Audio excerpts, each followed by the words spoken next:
have just started with us today.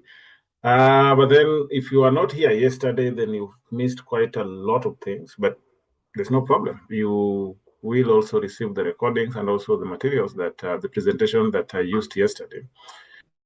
So there is still no problem. You can catch up, or you can always attend some other sessions that we will be having. As already said, I am Dr. Nicholas Outa. My background is in fisheries and aquaculture. So my passion is about climate smart food systems and climate smart aquaculture food systems. So I did my research on aquaponics, and I've also been, I started at TCC as a trainee, then I became a trainer, and today I work for TCC as a research capacity advisor. So basically at TCC, we train, we support and empower through mentorship and also programs like these ones, scholars at all levels. So then throughout the entire research cycle, we get at least somehow a way of supporting you. And apart from that, of course, apart from these other platforms, we also have a TikTok channel. I think Evina will talk about them later. And also our WhatsApp group, our WhatsApp communities, where you can also interact with other scholars and also get to know what is happening at TCC Africa and any planned activities and trainings. So basically, I know one of the things that we talked about yesterday that I also still want to repeat is moving away from scholars trying to conceptualize or trying to come up with their research topics rather than conceptualizing their research ideas. So just to make it stronger, that whenever a scholar comes to you, or if you are trying to come up with a researchable idea by yourself, don't struggle looking for a topic, because that is what most scholars do. So a scholar will come and tell me, Nicholas, I wanted to help me get a research idea, a research topic, or a topic for my PhD research, or PhD project, or master's project. And then you tell them, what do you mean a topic? This topic has to describe something. So describe to me what you want to do so that we can come up with a topic. Then you realize they can't even describe what they want to do because they have not thought through it very well. So I know there are scholars here who are just getting into that phase, or there are researchers and lecturers here who are also guiding students. So the most important thing is to ask them questions, those leading questions. What do you want to do? Or what is it that you are passionate about in your field? And what is it that you think is currently gaining interest within your field? Then they will say, okay, in my field, it is this and that. Then you ask them, what specific aspect of that do you want to study? Then they will give you a specific aspect. Then you ask them, why do you want to study it? Then they will tell you the reason why they want to study it. How will you do it? How will you go about this? Then they will say, okay, I will set up experiments. I will collect data on water quality. I will also collect data on fish growth parameters. I will also formulate fish feeds and compare. They're already giving you an idea of the methodology of the approach. Then the other question would be, where do you want to do it? Of course, that where has also to be justified. So if they tell you, I want to do it in Kakamega County, then you ask them, okay, why Kakamega County? So after that conversation, then, of course, the last one is, so what? After collecting all this data, of what importance will it be? So they have already told you what they want to do, how they will do it, why they want to do it, and then how that will be important. So from there, now you can start having a conversation that is about a bit more meaningful and more guided than just telling you that they want you to help them get a research topic. So if anybody comes to you any day and asks you to help them get a research topic, they are trying to box you into a corner that you cannot get out of. Tell them, okay, I don't want to, we can talk about the topic later, but for now, I want to ask you a few questions so that we get to know the idea, because from the idea, then we can come up with a topic like 20 words describing that idea. But so help me describe that idea first. Okay. Then we talked about then how to develop our proposal. We got to see the reasons why the proposals get rejected. We also looked at what readers look for when they are reading your proposal. And then we went through each and every single section of your proposal, described them. Then in the afternoon, not really afternoon, but yes, in the later session, the second session was about scientific writing and publishing. So here we were structuring our manuscript into a way that can be submitted for publication. We talked about, I think, the fact that in academia, credit goes to the one who convinces the world first, not the one to whom the idea first occurred. So we say that you could have a very brilliant idea, but if somebody publishes that ahead of you and convinces the world that that is their idea, no amount of noise will reverse that. So we say the only way is for us to strive as much as we can to publish the works that we do, so that we don't just keep them in our files or in our inside our computers where nobody can access them, but then try as much as we can to put them out there as research papers so that people can also read about us. We are saying that when you come to tell us that you're a researcher, the first thing we'll ask is, you're a researcher in my field, but I've never seen anything you publish. Then you try to convince us now that you're a researcher. But if I'm seeing some papers out there with your name, then I will know that you're a researcher. You don't have to convince me about that. So basically, those are some of the things we talked about.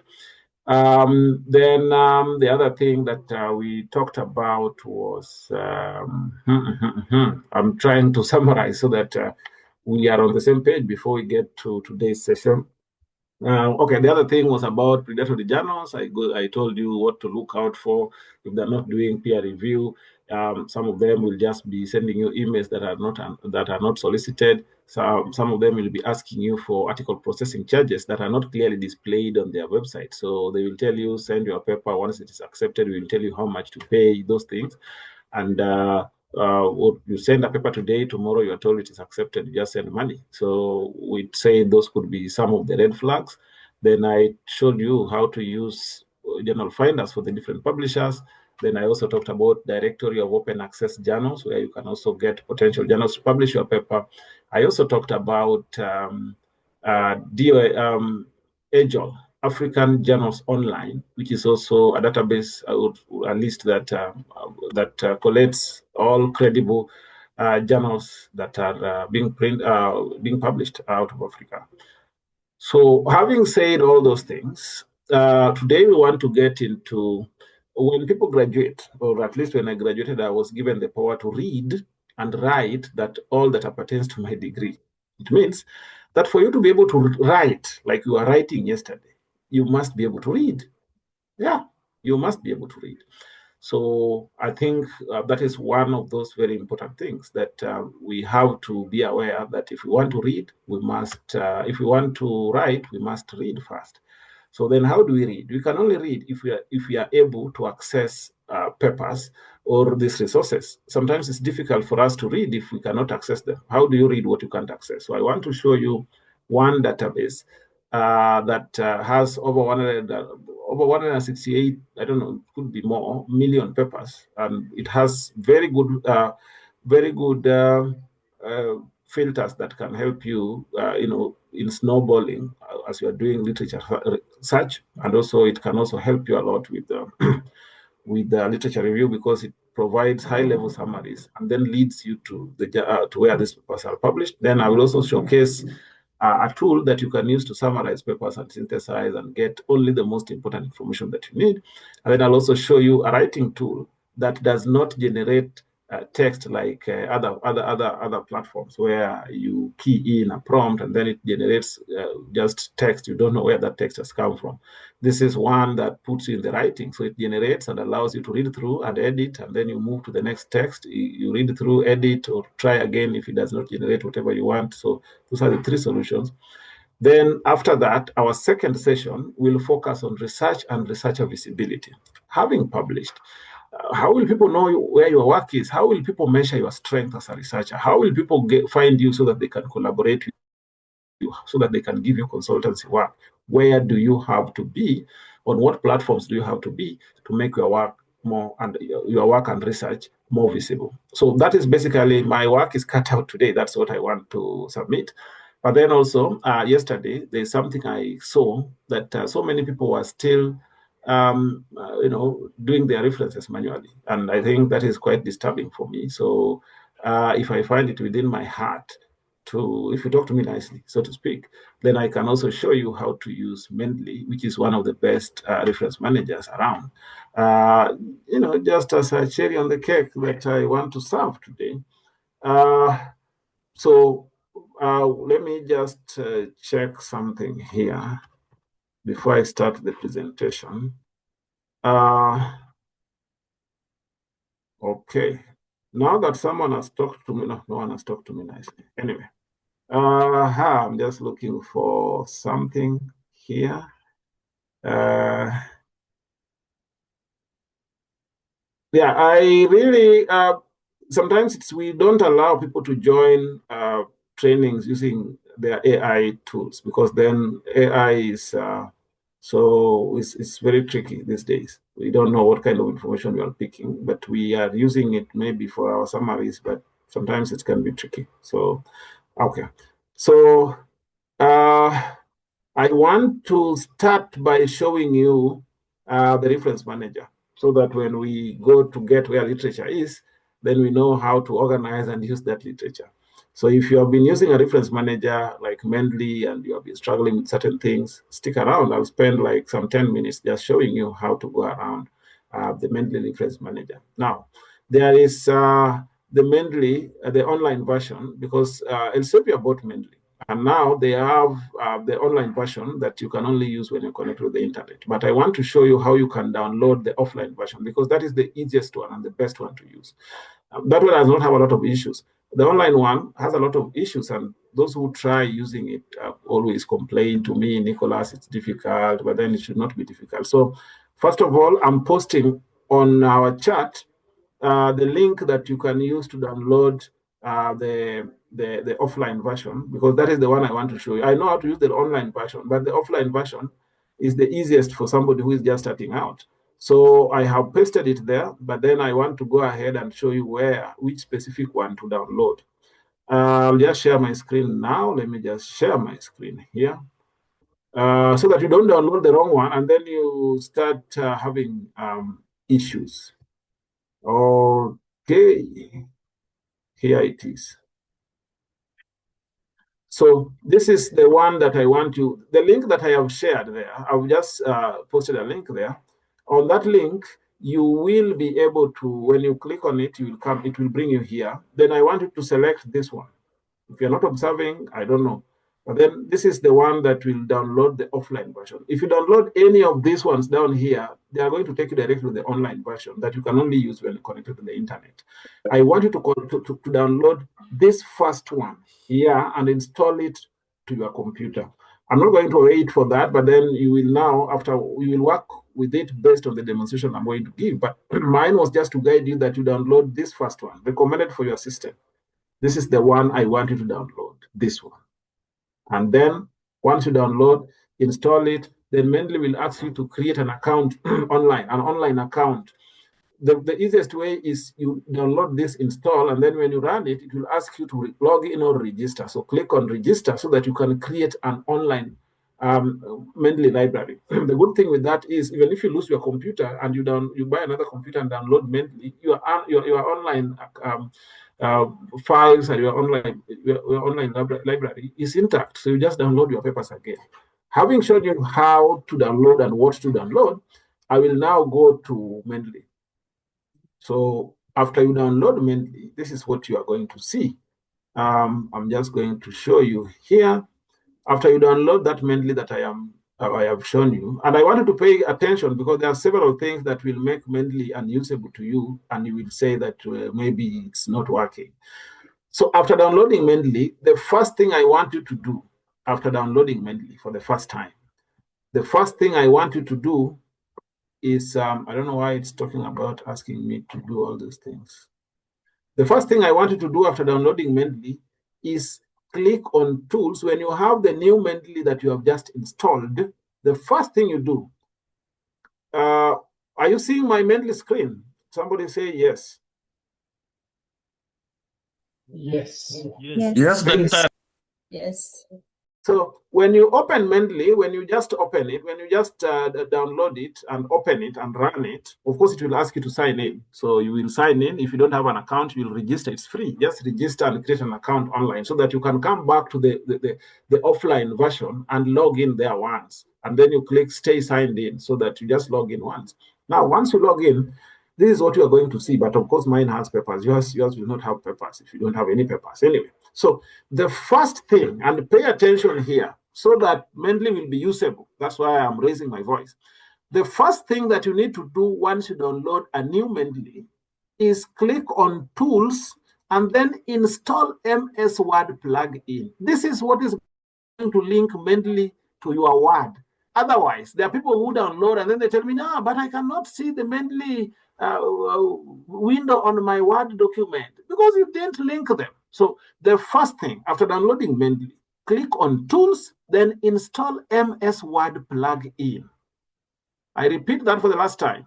After downloading Mendeley, before you do anything, click on Tools, install MS Word plugin. The web importer, I will talk about that later. But the most important one is the MS Word plugin, because this is what is going to link Mendeley to your Word. After you've done that, then you will now have, of course, a blank page that has nothing until you add the papers, because you can only cite papers using Mendeley if those papers are on Mendeley. So then you can come here and create a folder. See, you can create a folder and give it a name. So we'll give this folder a name. We'll call it demo. So then we have a folder here called demo. Let me just look for it. We have this folder. When you click on it, you see we have nothing here. We have nothing because this folder is empty. So how do we add documents onto Mendeley? Because if they are not on Mendeley, you cannot use them to cite anything. Okay. So when you click on that folder that is empty, just click on it once, and then you will come here to add. So you have two options. You can add an entire folder from your computer, but you can also add files. So you will click on that, the folder you've created. You can call it any name. Sometimes I train people, and then I say I just use the word demo or training, and then when they create folders, they say they just create that. We are not all the same anyway. So just create your folder in any name. You see, I have so many folders here. This is just for convenience, so that when you're looking for a paper, you know which folder to go to. So our demo folder has no paper. So how do we add papers? Come up here on the right, just follow my cursor. It is now in the big space here, the empty space. I want you to follow it. I'm taking it slowly. So I'm taking it slowly. I hope you are still following it. Give me a thumbs up if you're following it. Then come up here and click on add. So here it is giving us the chance to add files so that we can add individual files. Then once you click on add, then it now gives you the opportunity to come here on the side anywhere, go to your computer and look for papers that you want to add. So here you can just come and look for papers you want to add. Let me just maybe add one paper or two papers so that just for demonstration, I'm just going to get, just a paper at random. So I've clicked on that one paper, and then you just click open. You see, what would happen is, what is this? Okay. So what you will notice is you can always add. And I think this is one thing I like so much, because it is also going to help me edit something. Now, when you go to that folder where there are papers that you want to add, you can just click one and then hold Control and click even 1,000, or just select all and open. All of them will come onto Mendeley. I don't want to add too many because I already have this just for demonstration. Now, once you bring your paper here, Mendeley automatically will arrange the author's name, the title of the paper, the year the paper was published, but it should also put here the journal where this paper was published. But in this case, you realize it has not put it. So what do? You will open that paper, just double click it. Then what happens in this case is you have these details on the side. So these details on the side will allow you, one, to select the kind of paper you are dealing with. So if you're dealing with the conference proceedings, you're dealing with the case, you're dealing with the book section, you're dealing with a book or a journal article. This one is a journal article. So we just, you double click and then it's a journal article. So then you come down here, the details are here, the authors' names are here. So it means that if authors' names are missing, you can open the paper. Let me just close this. You can open this paper. Yeah, you can open this paper and add these ones manually. I am just showing you so that you know how then you can work around it. Okay, so you can open the paper and add this. There's someone yesterday was saying that it writes ND when they are citing. ND means no date. So you need to open that paper and put the date here manually. Ideally, Mendeley should populate everything, but depending on the structure of the paper, sometimes Mendeley does not extract some of the information. So you can edit that manually. There are people who struggle with that. So that's what I want to make clear. You can open the paper, go on to this details section, and after click on details, and then you can add the details. Now that we have opened the paper, we can easily just now copy even the journal name here. We just copy the journal name and put it here. See, put it there. Then the others are okay. Then you just click details are correct. Or the other option is, if you come down here and see the DOI lens is active, you can click on it, and Mendeley will look for this paper on the internet and update the information for you. Or you can just click, I think that one is gone. So that is another option. If you find the DOI lens is active, then you click on it, Mendeley will update. Now you see, if you close this one, then you see now we have all the rubrics that we need for citation. The author's names, the title of the paper, the year the paper was published, and of course, the journal in which it was published. Now, let me just go to another journal, another paper, maybe, another folder where, just any other folder where we can, I want one with many papers. Yeah, you see, like, maybe even like this one. You see, this one has so many papers, and all of them have all the rubrics. Now, you can also add an entire folder. So maybe you have a folder that you already have in your computer, so you can click and decide here whether you want to add files or you want to add an entire folder. So you can add files or add folder.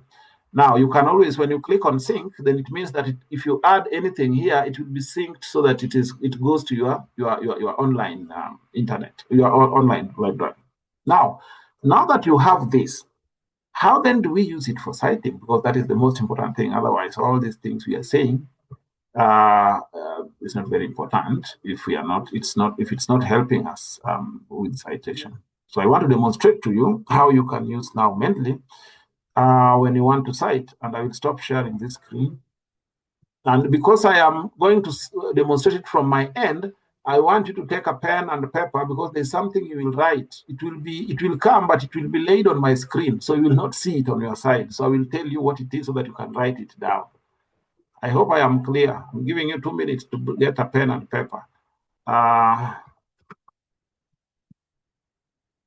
So I'm just creating a dummy document that we can use to demonstrate, that I can use to demonstrate to you how you can use Mendeley to do your citations.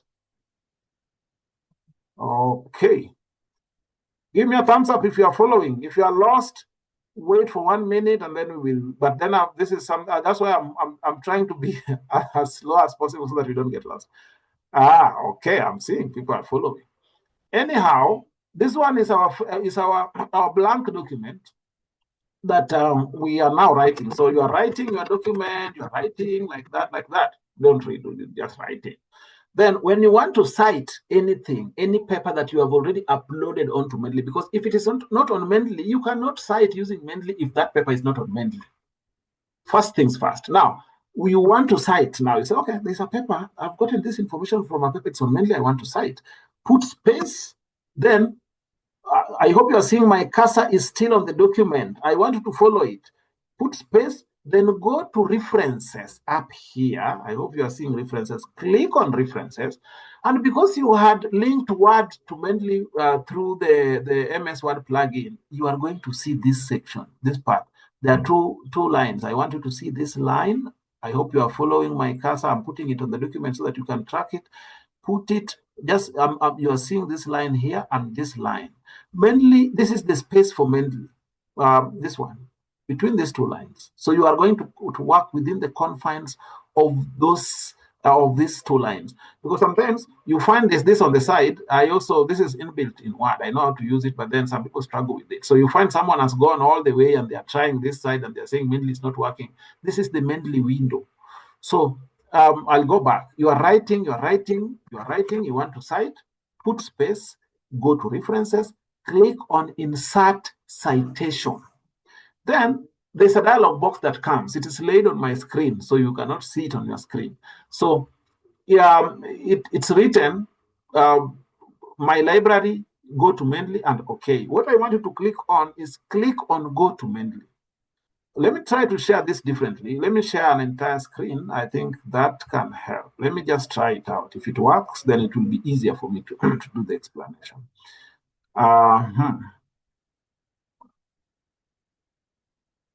Yeah, I think I can share. Yeah.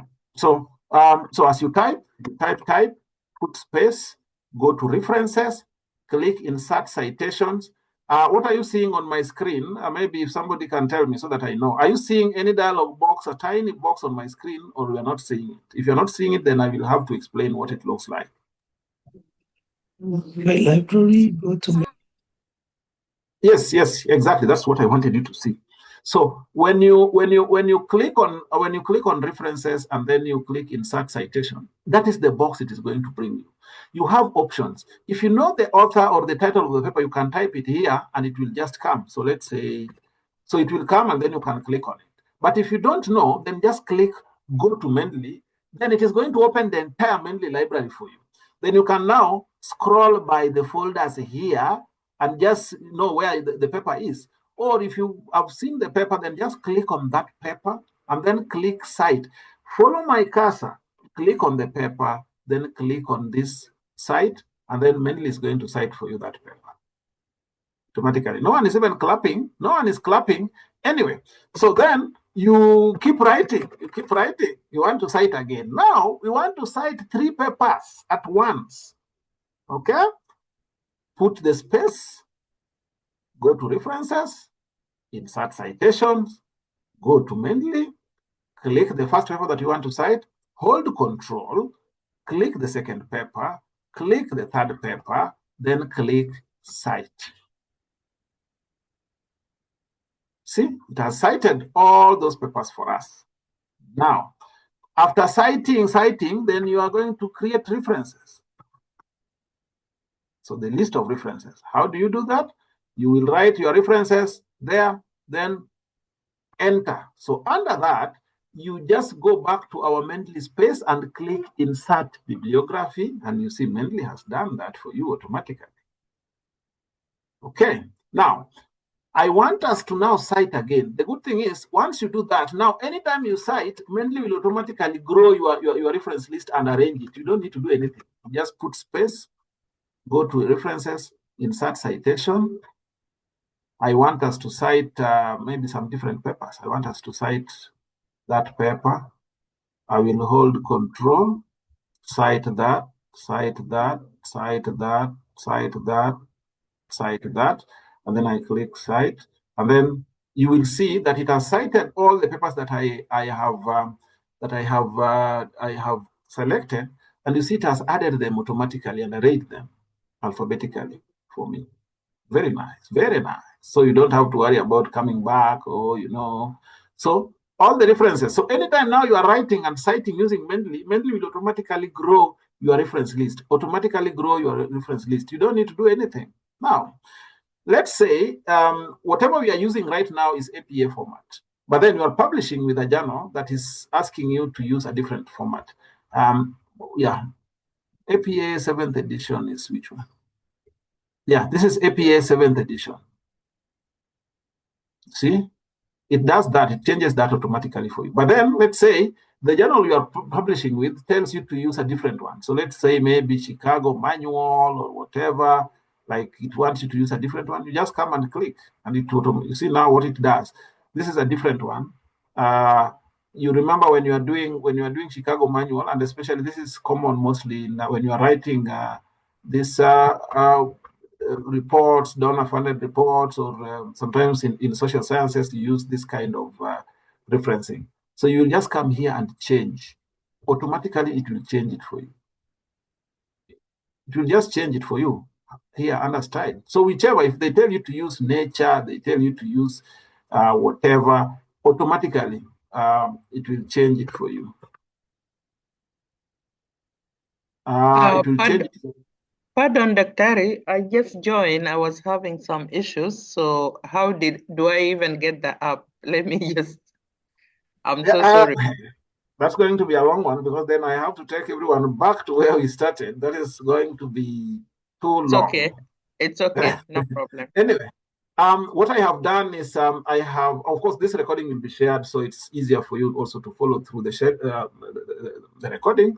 But I have also shared I'm going to share again the link that you can use to download Mendeley, and then you can now cite using whatever I'm showing you. So whatever I have shown you is how then you can, how you cite using Mendeley, how then you can change different styles. So if they tell you that they want you to use a different style after you've generated your bibliography, you can always just come here and change the style. Mendeley will change it for you, depending on what those people want. If they wanted to use APA, Mendeley will change it for you. Whatever it is, just click on Mendeley, Mendeley will change it for you automatically.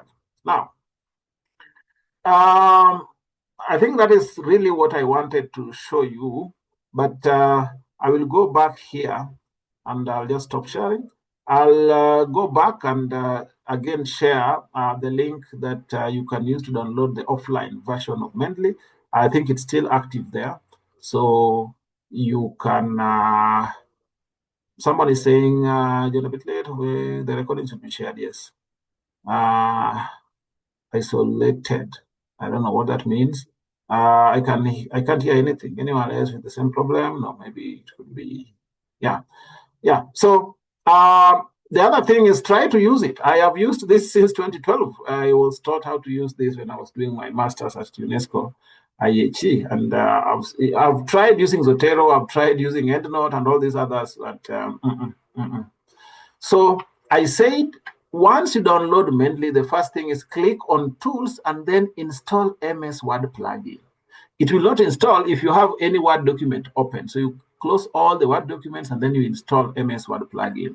I am moving away from Reference Manager.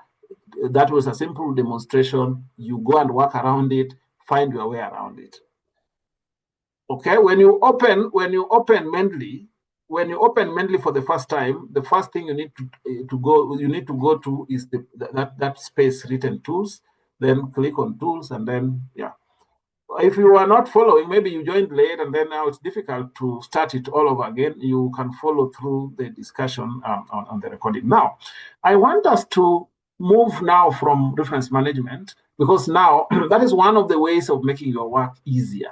Imagine after writing all these things, then you now want to start referencing manually. You want to start looking for referencing styles where you are told there needs to be a full stop after the first name and there needs to be a comma between or a semicolon. Those things, and, you have spent 2 hours or 3 days writing a manuscript, and then now you want to start editing references.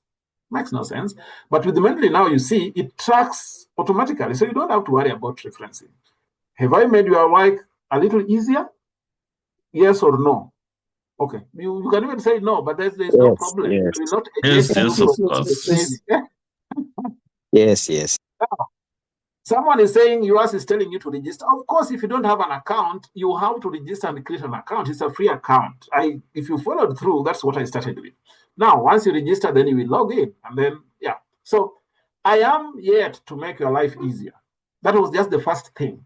So as I said, this is just the beginning. We are cruising nicely. I think people from Uganda know what I mean. If I say we are cruising nicely, the economy is doing wonderfully. Okay, now we have now known how we can manage our references and how we can track our references, because one of the things that we do as a reviewer, for example, or as an editor, I go through your reference list and then I check whether each of the references that you've listed is in text, or those that are in text are listed in the reference list. And I will pick problems. If I don't, I will tell you, Outa et al. 2015 is cited but not listed in the reference list. And you've not cited it correctly, all those things. So Mendeley is going to solve all those problems for you. So I'm happy that I have started making your life easier. Now imagine if you stick around to the end. Just imagine if that is just the beginning. Okay, now, we now know how to manage our references. We now know how then we can do this without a lot of stress. But then the next thing you will be asking me, Nicholas, where do I even get papers to put into Mendeley? Because then I have a reference manager, but I don't have papers. So I always go to, where do you get your papers from? Maybe you can put in the chat so that I see, where do you get your papers from and what challenges do you face while looking for literature? One of them I know is you find papers that are hidden behind a paywall and you are told you need to pay. And some of you do not have money. Okay, some of us do not have. But it's also relative. I saw a joke somewhere. Someone was saying that you should be humble because your salary is someone's perfume. Okay. It was a bad joke for people like us, but it's okay.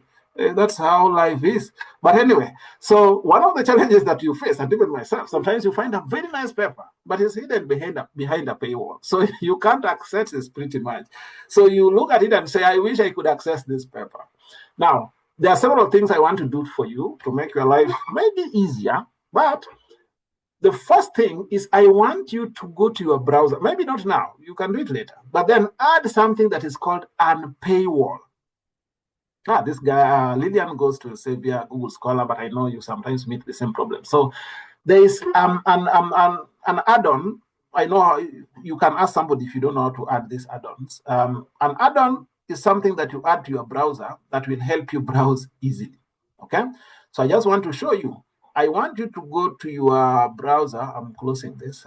This is not what I want to share. Okay, this is also not what I want to share. This is what I want to share. So I said if you have the link, then you download this first option. I'm not going back there. What I want to share is I want you to go to your browser, whatever browser you are using, and then you will click on this dot, and then you go to browser extensions, and then you visit Chrome Web Store, depending on your browser. I want you to add this browser extension. Just look at this browser extension. You will look for it later on, but I just want to, because we are going to use it. It's called Unpaywall. See this browser extension? I want you to add it to your browser. Why do I want you to add it to your browser? I want you to add it to your browser so that as you go through the internet looking for papers, or if you're just browsing, browsing around, and you find a paper that you think is interesting, Unpaywall will try to look for anywhere in the internet where this paper can be accessed for free. It's not going to give you all the time, but most of the time, like 80% of the time, it will find this, because the paper could be hidden behind a paywall, but maybe someone downloaded it and uploaded it somewhere, or somewhere that you don't know, because you cannot, scour through the entire internet. But Unpaywall will go and lead you. Unpaywall will tell you, follow me, I have found where we can download this paper for free, and it will give you a direct link. You just click on that on that padlock, and then you get a direct link to download that paper. So I want you to add it to your browser as a browser extension. I'm not going to show you how to add a browser extension. In fact, I've even shown you already. So just click on it, then you add it to your browser extension. You will see why we need it. So once you click on that, then whenever you are browsing and you find a paper, if that padlock is green, it means there's somewhere you can download that paper for free. Somewhere. Just click on it. Don't even worry. Just click on that green the padlock. It will take you there. If you find it is gray, it means that it has gone through the internet. It has not found anywhere that paper can be downloaded for free. So then it means too bad for you. But that's why we're also advocating for open science, because if research is hidden behind a paywall, then of what use is it to science? Anyway, that is a debate I don't want to get into, because I don't know who is listening. And don't quote me out there that most of these people are using your knowledge, your own information, or your own ideas. They publish it, hide it behind a paywall. You cannot even access it yourself as the publisher. I have papers I cannot access, and they are my papers. And then those people are charging other people money. And sometimes we even paid them to publish for you, but they are still using your ideas to make money. But then they will tell you, if you don't want to use our services, then publish your papers on Google or on Facebook, and let us see if you're going to be promoted based on those ones. Okay, if you quote me, I will deny it. I will clearly. But anyway, that's why we are advocating for open science. And even at TCC Africa, we have signed petitions like Plan S. We are trying to see, is there a way we can add our voices to the global movement around open science? Now, having said that, I want us now to go to the first thing that I wanted to show you, the first database that I wanted to show. And the best way, there are two ways you can access this Dimensions AI. Now, I want to show you how you can access it if you don't have access to Research for Life. Most universities and research institutions in Africa have access to Research for Life. So the one that I will demonstrate later on during the training is the one that you access through Research for Life. But some of you, maybe you're not affiliated to a university, or you're affiliated to an institution that does not have access to Research for Life, or you are not affiliated to a university, you are a researcher, but then you are doing your own things, or you are working in a hospital, but you are doing also research there. So maybe the hospital is has not subscribed to Research for Life. So I don't want you to fall into those issues. So if you cannot access Research for Life, just go to your browser and type Dimensions AI, just like that. Just type Dimensions AI, and then select this first option here. Click on that first option, and then if you don't have an account, it will tell you to create an account. So the best way is just click login, but you don't have the credentials, then it will take you down to where you are going to register. So you will log in and then access Dimensions, and then I will show you that, you see, now when you log in, if you access Dimensions through Google, the way I have shown you, you are only going to access publications and data sets. You cannot access grants, you cannot access patents, you cannot access clinical trials, and you cannot access policy documents because you have accessed it directly through Google. So, but still, yes, you can get data sets that you can analyze and use for your publication as long as you cite where that data set came from. You can also access publications. Also, the filters here are fewer. I'm moving from that. I'm moving now into, if you want to access all the features that I'm showing you here, then you have to go through Research for Life. So what do? Go to your librarian or whoever is managing information at your university or institution, because each institute has their own unique login credentials for that they use to access Research for Life. Go to your librarian, tell them, can I kindly access Research for Life? Once they give you the credentials, they will give you the password and the login details. Then you will log in. So I'm just going to click on access content so that I can log in. So I will log into Research for Life, and then I will go down to Dimensions. So these are the credentials. I'm not going to show you my password. Even if you look very hard on my screen, I will close this. So once you log in, once the librarian gives you the credentials to log into Research for Life, log into Research for Life, click on content, click on databases, then scroll down to Dimensions. Log in, click on content, click on databases. There are several databases here. Even AJOL that I was talking about is here. Then scroll down to Dimensions and then click on Dimensions. Then we will see how this is going to make your life easier. I said, even if I just make your life easier by 10%, I shall have done my work. Now, you see now, when you access it through Research for Life, then we have information on grants, patents, clinical trials, policy documents. This can be useful, very useful for you. We don't have databases where you can get all these things under one roof, where you can go and get publications, data sets, grants, patents, clinical trials, and even policy documents under one roof. No, we don't. So, no, we do because we have Dimensions. So, but no other.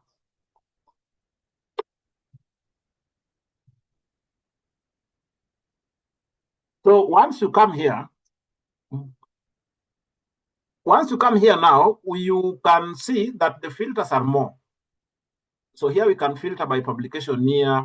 We can filter by the name of the researcher if there's a specific researcher whose works you want to read. We can filter by research organization. We can filter by country, by funder, all these things. Now, I want us to start by publications first. Then I will also demonstrate grants. These others, you can try them later on.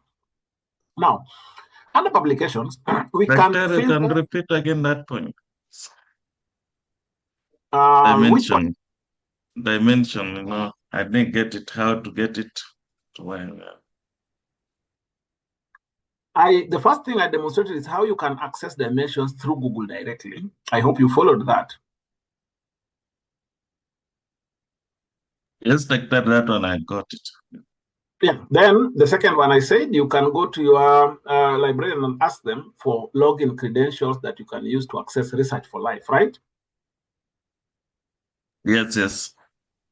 So once you access Research for Life, these are the databases. So once you access Research for Life, I said you will click on content. Once you log into Research for Life, click on content, click on databases, then scroll down under databases, scroll down and click on dimensions. Then to bring dimensions to you. Now, once you have dimensions, here we have 162 million papers, publications. They are different. There could be book chapters. We are going to look at those filters. Now, you see, now we have so many filters on the side. You can filter by publication year, by researcher, by all this. Now, I want us to start by, I want to demonstrate for you how you can handle publications here. So the first thing is we can filter by publication year. So you are told, your supervisor tells you, I want you to publish only cite papers that were published between 2020 to 2026, for example. So you just, the drill is just to click on the years in front of the box. I don't know whether it's a box or whatever it is. Whatever it is that is in front of the years that you want, and then you click add to search. So you see, we will be down from 162 million. We are down to 46 million papers that were published within the years that we have selected. And you see your filters will always be up here, so you can always track them. Okay. So we have 46 million papers, 46.5 million papers that were published between 2020 to 2026. That is the first filter. The second filter, I always love filtering by country first before I go to research organization. You will see why. Which country is represented here apart from Kenya? I know Kenya is not represented because I'm not here anyway. Which country do we use? Zambia. Zambia. Okay. So once you click on that country that you want, then you just click on the box in front of it and you add to search. What it will do is we are now looking for papers that are published out of Zambia or that are relevant to the country of Zambia, but published within the years that we have highlighted. Okay, then we can now go ahead and look for filter by research organizations. Then after you've filtered by country, what it will do, it will now do the ranking based on the country because the country is already a filter. So you see the organizations that are publishing out of Zambia is University of Zambia, University Teaching Hospital, Copperbelt University, Ministry of Health. I see somebody will ask, why do we have London School of Hygiene and Tropical Medicine? It means that there's a lot of work they are doing with Zambian scholars, and they're publishing quite a bit with them, that they are also publishing a lot about things in Zambia. That's why it's coming up there. So these filters, depending on the filter you want, if you only want papers that are published from University of Zambia, you just click in front of this and then you click add to search. It will just, so you can layer as many filters as you want. That is now to your own liking. So we filtered by whatever it is. If you want to see who is funding research in Zambia, you can easily now just click on funder, and then you will see Gates Foundation is funding research in Zambia, National Institute of Allergy and Infectious Diseases, there's Fogeti International Center, all that, European Commission. If you want to see who is the top researcher in Zambia here, under researcher, we will see who is the top researcher in Zambia. And this is Helen Mary Ailes. That name is difficult. This one I can read for sure. This one I can read. Joseph Mumba Zulu. So you can also filter by that. And then you can also filter by research category. So you are from Zambia, but you want papers from a specific field of research. Just click on browse under research categories, and then it's going to allow you now to say that, okay, my interest is not literature, my interest is not even in history or in politics. My interest is in anybody which is food science, which is your area of interest, so that we can use it as a filter here. Sociology. Sociology is under, let's see where sociology is. Commerce, health sciences, physical sciences, creative and writing, human and society. Sociology falls under what? It's not human and society. Sociology is here, right? Yeah. Yeah. So we have now filtered by sociology. So we are looking for papers from Zambia that were published between 2021. You can always see all your filters up here in sociology. Okay, so these are papers that there are so many other filters that we can use here. You can even filter by sustainable development goals. So maybe you say, okay, I'm only going to filter by papers that are talking about zero hunger, no poverty. You can filter by that. You can also filter by publication type. So you'd say, I only want to look at preprints, or I don't want book chapters. I don't want those things of conferences. I only want articles. You can filter by that. You can also filter by source article, source title. So these are where the journals where these papers have been published. And you can read through them and see that Dimensions does not pick papers from just any other journal. You can also filter by open access. You only want papers that are open access. You just come and click, and then you add to search so that any paper that you will get out of your search will be open access. I have shown you through all the filters. I want us to remove some filters like this one of years so that we can expand. Maybe we can get papers, a bit more papers. We were at 27 papers based on our filters, but when we remove the years, we are now at 40 papers that are from the country of Zambia, that are open access, and that are talking about sociology. Now, you can now then go ahead and put in keywords. What keywords in sociology are we interested in? Hello? Hello? What aspect of sociology are we interested in? Okay, maybe let's say maternal health. Maternal health is sociology, really? Yes, there is an aspect of it. Okay. So maternal health, let's say maternal health. Why don't we talk about paternal health? I'm just asking. Access to maternal health in Zambia has been an issue under sociology because of certain cultural aspects that families have. They have a lot of cultural barriers that may not help for them to access. Okay, no problem. So let's say this is then I also could remove this. Dr. Nicholas, may I intervene, Dr. Nicholas? It is sociology of health and illness. Just say health and illness. That would be a broader field. Yeah. So we can put health and illness here. Thank you so much for that. Thank you.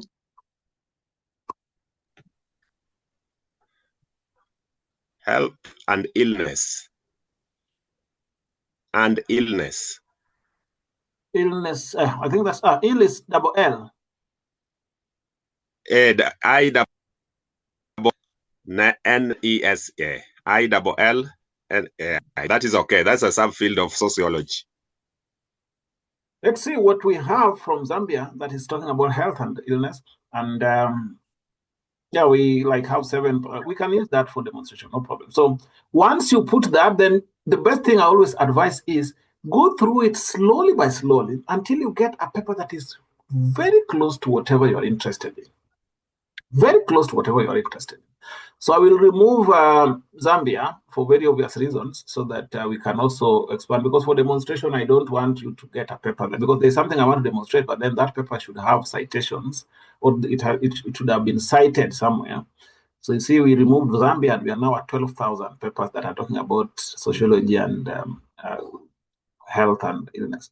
Now I want to look for a paper that has been cited. So let's say you scroll through and say, So it's always good to look for a paper that the title is very close to what you are working on, because I want to tell you why, so that you don't do a lot of back and forth. And I want to show you through snowballing why that is important.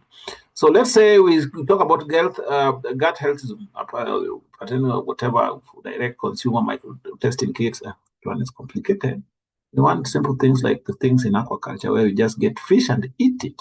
Anyway, don't complicate these things too much, but I'm trying to find something that I can use for demonstration. I want a paper that has been cited because that will be important for me to show you something. So we are looking, I'm just assuming that as you scroll through, when health is harm, okay, let's pick this one, for example. So we say, okay, that is the paper that is very close to what I'm studying. And I want papers that are, speaking to that. Now, the first thing is, once you open, there are so many things. Don't be confused. Follow me. Follow my cursor here. Yes, follow. This is the leader. Follow the leader. Now, the first thing is, you see we have our green padlock here, the Unpaywall, meaning that there's somewhere, this paper, we can get it for free. So you don't even have to worry about it. Just click on that padlock. It will take you there. It will give you a direct link to the download. So don't worry about where, you see. No, just click on this padlock. It will take you to where you can download that paper for free. That's why it is green, meaning that there's somewhere that paper can be downloaded for free. The second thing I want to show you when you come here. Altimetric is gaining a lot of traction in the scientific world right now. This is how people are interacting with your work. So this work has been featured on news 8 times, one blog has been tweeted or put on X twice times, on Wikipedia, on Reddit, on this Blue Sky, I don't know, on Mendeley. So this is also just showing how this paper is performing, and mostly outside, real academic work. Now, once you come here, when you click on that document that I was showing you, there is this pop-out arrow. When you click on this pop-out arrow, I hope you're still following this one. This is the one, this is what you need to follow. You click on this pop-out arrow, it will take you to the website where this paper is published, where you can download it. That is the first option, but you also have the option of just clicking directly here and downloading the paper. Maybe if you don't want to download it, you just want to read through it, you can click on this, it will take you there. Now, once that is done, of course, the other details are all there. The first thing that Dimension does for you, it gives you a high-level summary of this paper before you even read it. I told you I'm going to make your work easier. I was going to simplify your life. You see what I'm doing already, and I've just started.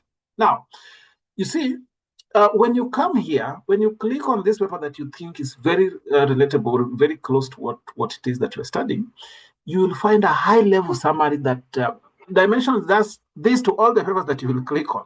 Anything that you click on is to start with TL, that :DR. That stands for too long, didn't read. But now it has all this. So it gives you an idea so that when you, after reading that high-level summary, you can decide whether this is a paper I want to download and read further or maybe no. And just not only just that, it goes ahead also to give you some 4 key highlights from the paper.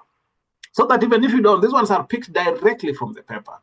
So it gives you the research analyzers and online, whatever community attached to 6 million unique visitors monthly. A total of that discussion board comments were quantitatively analyzed. The community promotes extreme body alterations, including procedures like leg lengthening surgeries. Okay, this is strange. Leg lengthening surgeries and techniques such as that one, I don't know. The study argues that the participation in that communities lead to. So I don't understand all those things, but the most important thing here, the bottom line is, these are the key highlights from that paper. So even based on this alone, you already can tell a story. You can even pick this and write your story out of it and cite this paper because it has given you the key highlights from the paper. So unless you want to dig deeper and maybe read through the methodology and see what the methodology looks like, because I'm also going to show you a tool that can help you go through those sections very fast and in a very effective way, you can from here get an idea of what this paper is talking about, the key highlights, the main the most important information from this paper. Then it also goes ahead to give you what we call top keywords. Now, these top keywords are very, very useful because if you are reading through a paper and there's a specific aspect that you are looking for and you are not sure whether it is in that paper or not, let's say you are just looking about men's health or you are looking about body image. So you can click on the top keywords just to see, does it contain certain keywords that will be relevant to whatever it is that I'm looking at. Okay, so that summary is a very nice one. These summaries, it will do it for all the papers that you will click. When you click on a paper, that is the first thing that Dimensions does for you. It summarizes for you very nicely. Now, then, of course, the other things, Then this is where I was now coming. This paper, they cited 48 other papers in their writing. While they were writing, they cited 48 other papers. So those 48 other papers have also been availed to you in form of link or active links. So you can easily also just click on it, read through the summary, and confirm whether it speaks to what you want. You see? Very nicely, very nicely. Now, the 48, when you click here, you can show all of them and scan through and see which ones do you think are relevant. Now, these ones are the publication references. These are the papers that they cited while they were writing. But there are papers that have also cited them. This paper that you are reading has also been cited by 6 other authors. So you can also, you see, you can also go ahead and now check those who came after, those who published the paper after this paper was published. They cited this paper. Who are they and what did they write about? So you see, it is now linking you to more newer information that were published later than the paper that you are reading. So that is the snowballing. Yes, Tracy. Hi, Dr. Nicholas. I didn't get how you downloaded. I downloaded what? How do you download your document? I mean, we've opened it, but if I wanted to save it, how do I download it? Okay. One of the things that I said was through this green. You remember when I was telling you to add this as a web browser extension, right? Yes, I do. Yes. So when you click on this paper, the first thing is you can click on this arrow that will take you to the journal, to the website where this paper was published, and then you can download if you want. So we have just clicked on that arrow, then it will take you to the journal, and then you can decide if you want to download. Like now it has taken us to the paper, so you can easily just download it from here. See? Thank you. Okay? Yes, thank But you. then also, the easiest option, as I said, is through this one. When you click on that, it will take you directly also to where you can download that paper. In fact, it does not even go through the website. It just renders the paper to you, and then you can just go ahead now and save it. So I think for me, that one is always easier. It just renders the paper, then you just click on save, and you will save that paper. Is that okay, Tracy? Yes, thank you very much. Okay, so we are now here where I was showing the summaries. I think that is something you got. Now, I was showing you that this paper cited 48 other papers. They are now available here in active links. You can click and check what they are talking about and see which one you like. But also, other people have also cited this paper. So it means Dimensions is now linking you to later research. So you see, these people cited the paper, but then they have later information. So you can easily also check around what was published later on, 2026, 2025, you see. So that is nice because you are snowballing into newer papers without having to going back, doing search. You know, you search, come back, you search, come back, you search, come back. No, you just go back. You know, it connects you and you snowball into other papers. You know, so that's why I was telling you need to look for a paper that is as close as possible to whatever it is that is interesting to you. Now, that is about publications. But then, before I go back, there's something I want to show you, and I think whatever you think about what I'm about to show you depends on so many things. It's very subjective. There are people who say that AI should not be used in writing, that AI will make researchers lazy. But I believe AI is an assistant, like a calculator. When when calculators were being introduced in the Kenyan secondary school systems, the old folks kept saying, you know, it's going to make students lazy. They will not do anything. But these days they have those calculators. Some of them are very smart calculators, but students still get ease because they don't know what to key into those calculators. It means that the calculator in itself is just an assistant. If the student has nothing in the head, then that calculator is not going to help them because they will not know what words to, figures to punch into that calculator. Just like AI. So as I said, whatever I'm going to show you right now depends on what you think, on what side of the fence you sit. My advice is AI is not supposed to replace you. As a researcher, it's not supposed to replace your thinking and all these other things. It is just supposed to act as an assistant. So it's supposed to make your work a bit easier, but it can never replace you. Okay?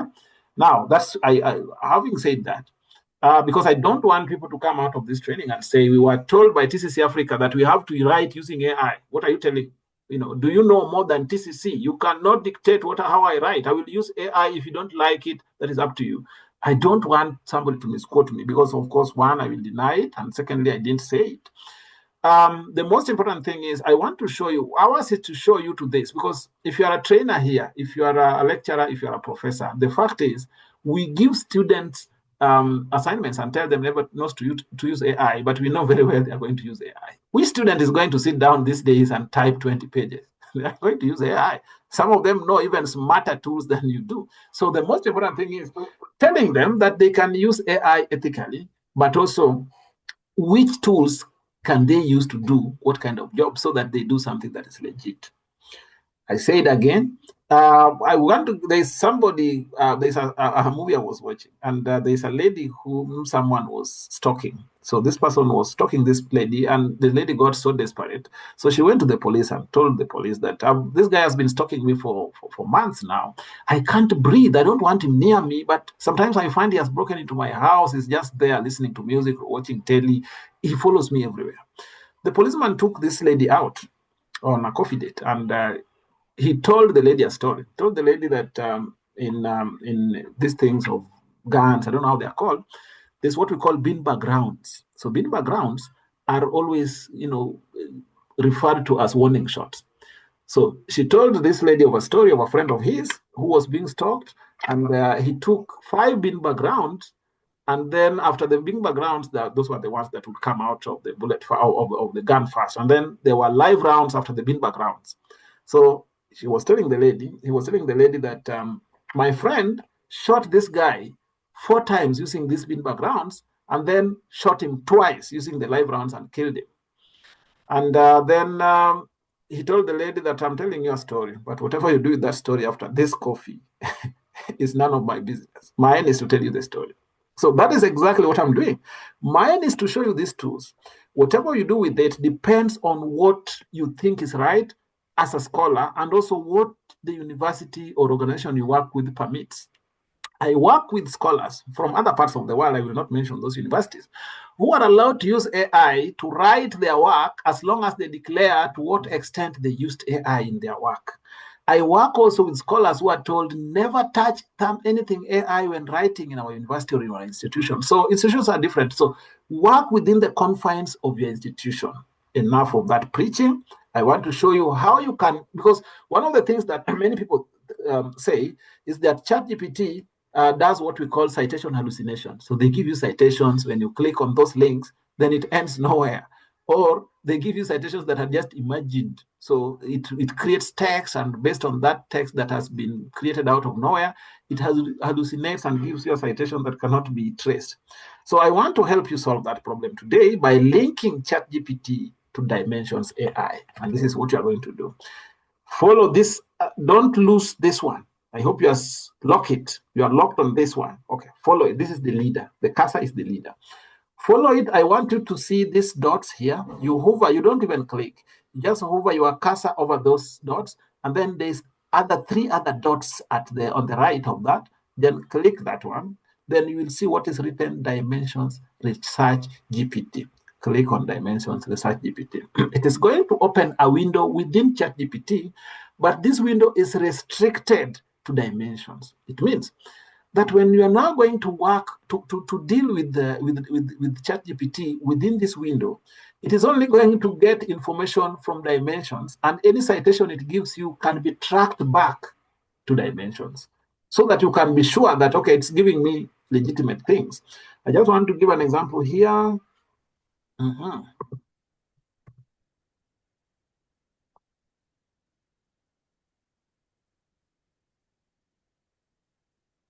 Let me just say.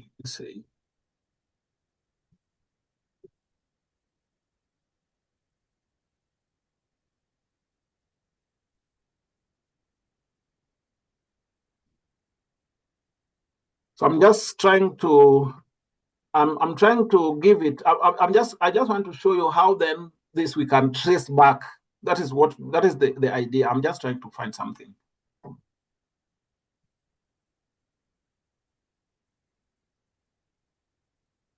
Don't worry, I like aquaponics because that was my research.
I'm trying to show you that you will see what will happen here. I want us to see, can we track, can we trace back? So what is going to happen is we have restricted ChatGPT now to dimensions. So it means that it is going to pick information only from dimensions. It's going to pick information only, you see. So it's going to write this for us so we can see. And then it is going to, you see, now it has given us all the citations here. Okay. Okay. So let's pick one. So it has started all these things, but then let's pick this. No, I don't know why it's not. Okay. Yeah. So let's say this citation here, we want to confirm. Now let's see where Babatunde et al. 2021 was used. Babatunde here. Babatunde is talking about financial analysis, however, revealed that high operational costs can constrain adoption without supportive policy and training frameworks. I want us to take this. Are you seeing this this statement here? I want us to do two things. I want us first to confirm whether Babatunde 2021 is talking about financial or financial things, implications that are also, that make adoption of aquaponics difficult, especially in the African context. So let's look at that, and also let's go back and check whether Babatunde is really a legitimate citation. So let's click on Babatunde down here, and then we open link. So let's see where Babatunde is. This is the Babatunde paper. Let us see first what it is talking about. The first thing is, yes, we know that we can now trace Babatunde back to, so it's actually an actual paper, aquaponic system. So we know it's actual, a real citation. But then you see, I want us to come back here and see. Here they are talking about Babatunde saying, what did Babatunde say? Babatunde, what did you say? Babatunde says that financial analysis, however, revealed that high operational costs can constrain adoption without supportive policy and training frameworks. That is what Babatunde said. Let us see what Babatunde is talking about. Here, the paper Babatunde has written is Economic Viability of a Small-Scale, Low-Cost Aquaponic System in South Africa. And what did Babatunde say? Babatunde said here that finding the conventional fish, whatever, viable due to high operational cost, however, are marginally feasible. Then let's also see the key highlights from Babatunde's paper. We want to be sure that ChatGPT is not lying about citation. It is also lying. It is also not lying about the information it is giving us. You see? You see? So we are talking about affordable revenue, conventional aquaponics model, fish that can be economically unviable. You see? So it's talking about economic viability and adoption. So we have proved that indeed Babatunde said that, and Babatunde is actual publication. Let's click another publication just for fun. So let's click on this. Benjamin E.O. 2021. Let's see what Benjamin E.O. 2021 says here. Benjamin E.O. 2021. Let's just take time. Let's not be, we have the time just to get it right. 2021.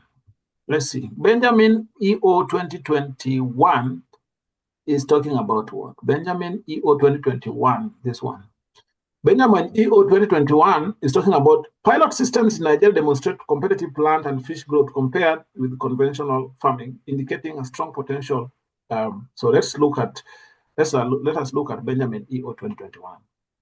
Benjamin E.O. 2021. This is the Benjamin E.O. 2021. Let's trace it back to dimensions to see whether it is a real citation or it has just been hallucinated.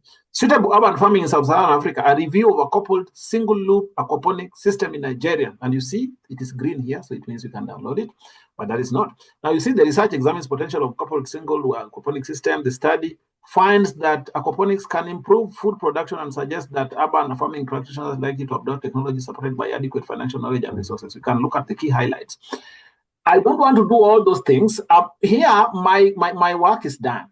Yeah, my work is done because I have now shown you how you can link the normal tool that you think hallucinates to a powerful database.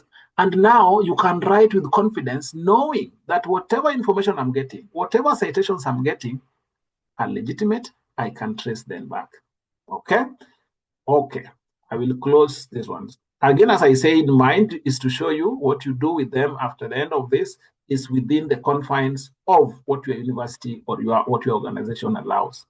Okay. Now, we've talked about publications. I think we also need to go to that. There's another tool that I also want to show you, 2 more. Now, we go back. We were dealing with citations first. Now, I want us now to deal with grants. The others you can also play around with. I'm not going to demonstrate each and every single aspect. That will take us too much time. I want us to look at grants. We've talked about publications. I want us to look at grants. Grants are research projects that are running. So they could either be running right now, or they had stopped, or those things. But then we want to see grant information. So when you click on grants, this is just going to show you projects that are running in specific countries or within specific fields of research. So let's say, so for the grants, you can also filter here. So you can filter by saying, I want grant or project that started in a specific year, or that will be active within specific years, or grant status you want to, or I only want the ones that are ongoing, or anything. Or I want to get grant information based on a specific funder. So you want to say, I want to see which programs are being funded by Bill and Melinda Gates Foundation, for example. So the filters can be, any of your picks. So you can also say, I want to look at grants in terms of countries. So which country? I always like starting with country. Which country are we talking about here? Not Zambia anymore. Any other country that is represented? It's South Sudan in the house. Rwanda, yes. South Sudan is, yes, South Sudan is there. Uganda. Okay, we come back to South Sudan. But then Rwanda is the land of 1,000 hills.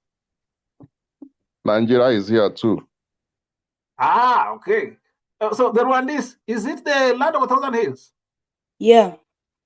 Yeah, but then in Kenya, we don't have so many. You can't have all those hills, and we don't have. Now, we will type here the country Rwanda. Rwanda.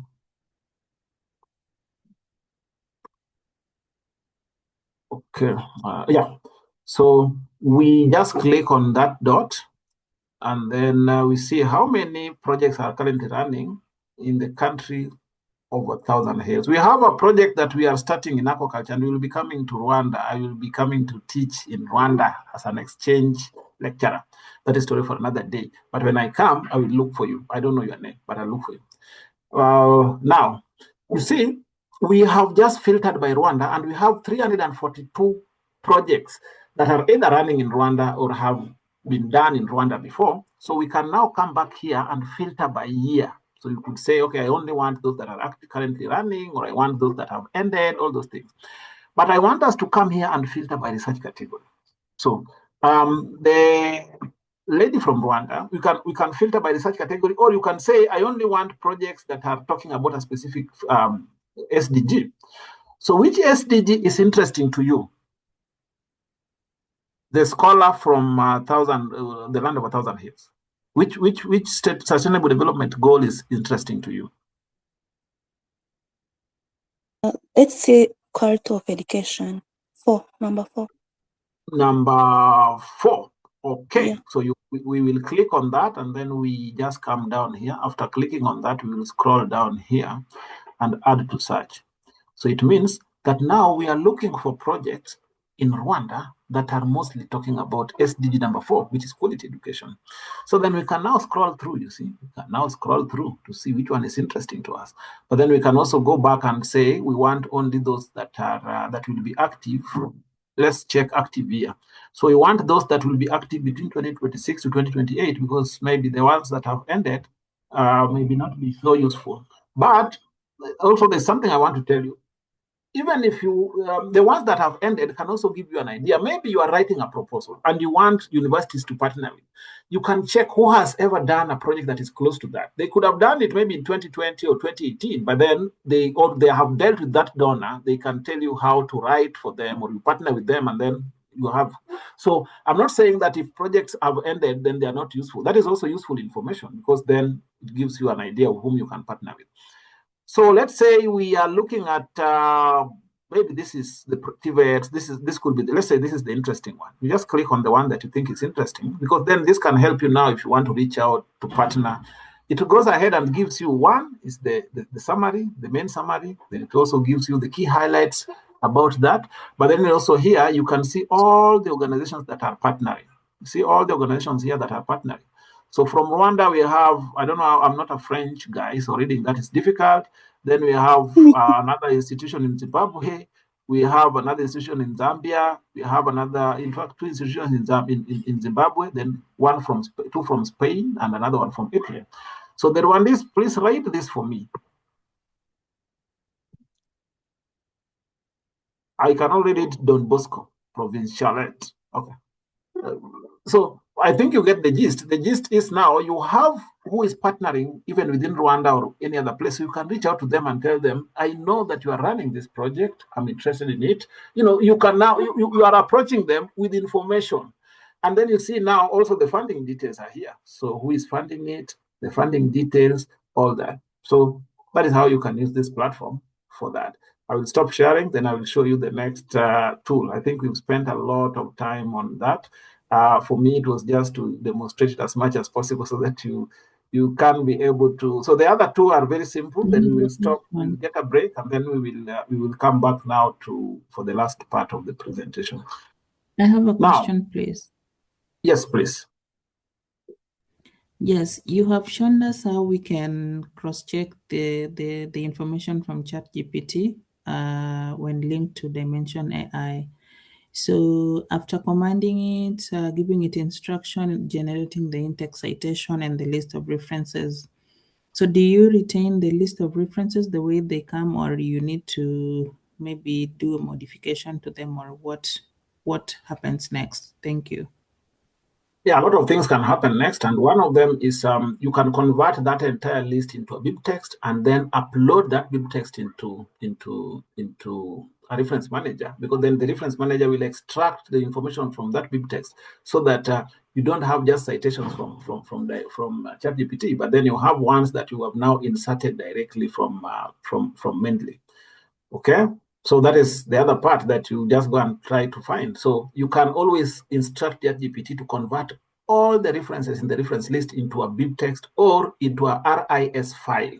So once it converts it into RIS file, you will download that RIS file that has, even if there are 1,000 citations, then you go and upload that RIS file onto Mendeley, and Mendeley will extract everything so that if you want to replace them this side, you can now replace them on Mendeley directly, instead of just picking it as it has come from this other side. The other thing, again, as I said, when you generate text out of any AI tool, that is for reference. Make sure you sit down with that text and read it, not sentence by sentence. Read it word by word and try to make it yours. Again, as I said, I don't know the confines within which you operate within your university regarding AI. So I don't know. I'm not here to tell you whether to use it or not. Mine is just to show you. Now, the next tool that I want to show you is what we call, yes, this is the last one. Then we can have a plenary at the end of, because I still have two other tools to show, but those ones are a bit shorter. Yes, go ahead. Hello, your hand is up. Let me just see. Yes, thank you. Thank you, Nicholas. Yes. Just a slight support. Just briefly show how you access Dimension. Just briefly. Sorry? How to access Dimension. I think that's going to take me back to many hours. I spent a long time there. Oh, okay. You just explain in words how to access. You can access Dimensions directly through Google. Just type dimensions.ai, then you will go to Dimensions through Google, create a free account, and then you can log in and access Dimensions. That is the first one. The second one is you can go to your librarian and ask them to give you access to Research for Life. So then they will give you credentials that you will use to log into Research for Life. And then once you log into Research for Life, then you can click on content. Then you click on databases, then you scroll down and go to Dimensions, and then you can now work with Dimensions. So that is how you access Dimensions. So once you log into Research for Life, you just click on content here, then click on databases, then scroll down to Dimensions, and then you'll be able to access Dimensions. That is how you access Dimensions. So there are two ways. I saw another hand, but then just allow me to. Yes, Collins. Yeah, thank you, Dr. Nicholas. Mine is on the offline Mendeley. If I download it, if I'm writing, am I going to write inside the Mendeley or will I write inside the Word document? How do I link it? Though I have downloaded it now, putting in the plugin Word. You don't write inside the Mendeley. You write once you download and install the MS Word plugin. I hope you have done that. Then you will just be opening another document. You just open normal Word document, and then you can now write, but it is linked to Mendeley automatically. So anytime you want to cite, you can just now cite using Mendeley. You just write, you just type on the normal Word document. So you're not going to write inside Mendeley, no. You are just going to write in your normal Word document, but then when you want to insert citation, that is where you go to references and then you insert citation using Mendeley. Because the MS Word plugin is what links Mendeley to Word. So it means when you open a Word document, it has Mendeley in it already. Okay, thank you. Okay. I will, I'm seeing so many messages on chat, but I'll read them later. I just want to go to these two other tools, and then we can now have time to just discuss a few things that maybe are not clear. The next tool that I want to show you is called Scholastic.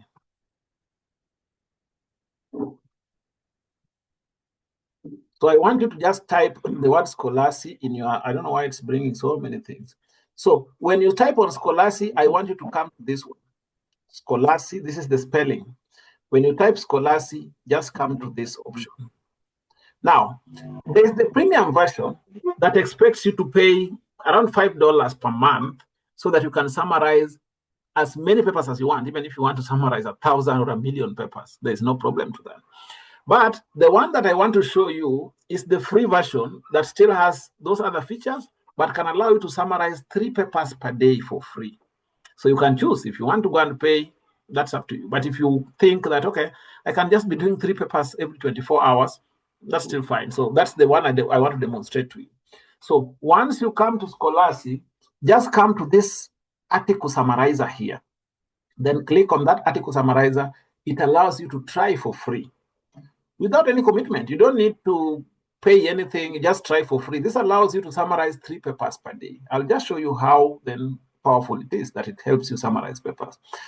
When you click on try for free, then it allows you to upload papers. So you can drag and drop, or you can click and upload. So let's say we are uploading a paper here. I'm just going to pick a paper from somewhere, just randomly. I don't know, maybe any paper. I don't know what that paper is, but let me just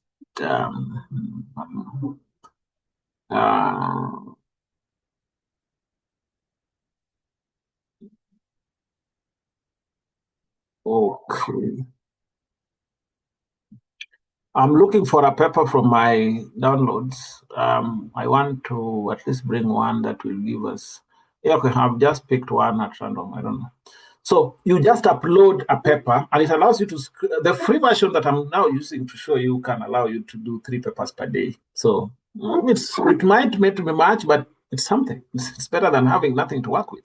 Now, on the left, as it uploads and analyzes, I want you to look on the left. On the left, there are different features of the summary. So it starts with a snapshot, it gives you key findings, it gives you the objectives of the paper, methods, results, conclusions, key concepts, and then there's the dig deeper option. The dig deeper option gives you the chance to talk to the paper, ask it questions. What is the highest value recorded? What was the lowest value? What was, okay? So this one is just a paper that I uploaded. This is just the normal paper that is always published, the normal paper that you publish. And then you just throw it in here. I have uploaded it. Now, once you upload, this is what Scholastic does to your paper. It generates a summary. Now, this is the actual title of the paper. This one is not changed, okay? And then the other details are tucked away so that they don't interfere with your, but then they are there. But they are tucked away so that they don't interfere with your reading. So then the structured summary starts with a snapshot.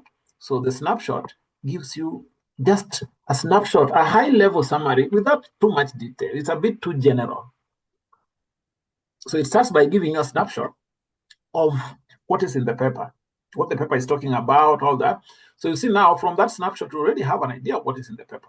But then you can navigate them through the panel on the left. So then after the snapshot, there are key findings. So Scholastic then goes ahead to give you 5 key findings from the paper. Okay? You see, 5 key findings. And these are the main things, by the way, from the paper. It gives you 5 key findings. It gives you a summary of the objectives of the paper. So what was the objective of the paper? So the objective of the paper includes investigating those ones, the chemists know, I don't read those things. It also gives you a summary of the methods. So if you want to see what methods these people use. So it gives you a summary of the methods. It gives you a summary of the results, just the main results, summary of the results. It gives you a summary of the conclusion. It gives you a summary of some key concepts. And then it allows you now to dig deeper. So you can ask the paper question. Summarize the paper in 550 words. What was the most reactive method recorded in this in this research? Those things. You can ask it any question. But the other feature that I like a lot is this research comparison feature. This research comparison feature tells you where it builds on previous research and where it confirms or where it disagrees with previous research. So if these authors in their paper cited that the results they got disagreed or did not align with what other people got, then it will show you where and which ones. Okay, so you can easily follow them and see, okay, what did these people find that did not align to what these people have? Then you can go ahead and look for future work. It also gives you direction on future work, practical applications of this thing, of the paper that you have read. So these ones can really be useful to you as a researcher. Now, of course, original text here, you can also extract figures directly. You just go directly to figures. It will take you directly to these figures. Then it can give you an explanation of this figure here very easily. Just go here.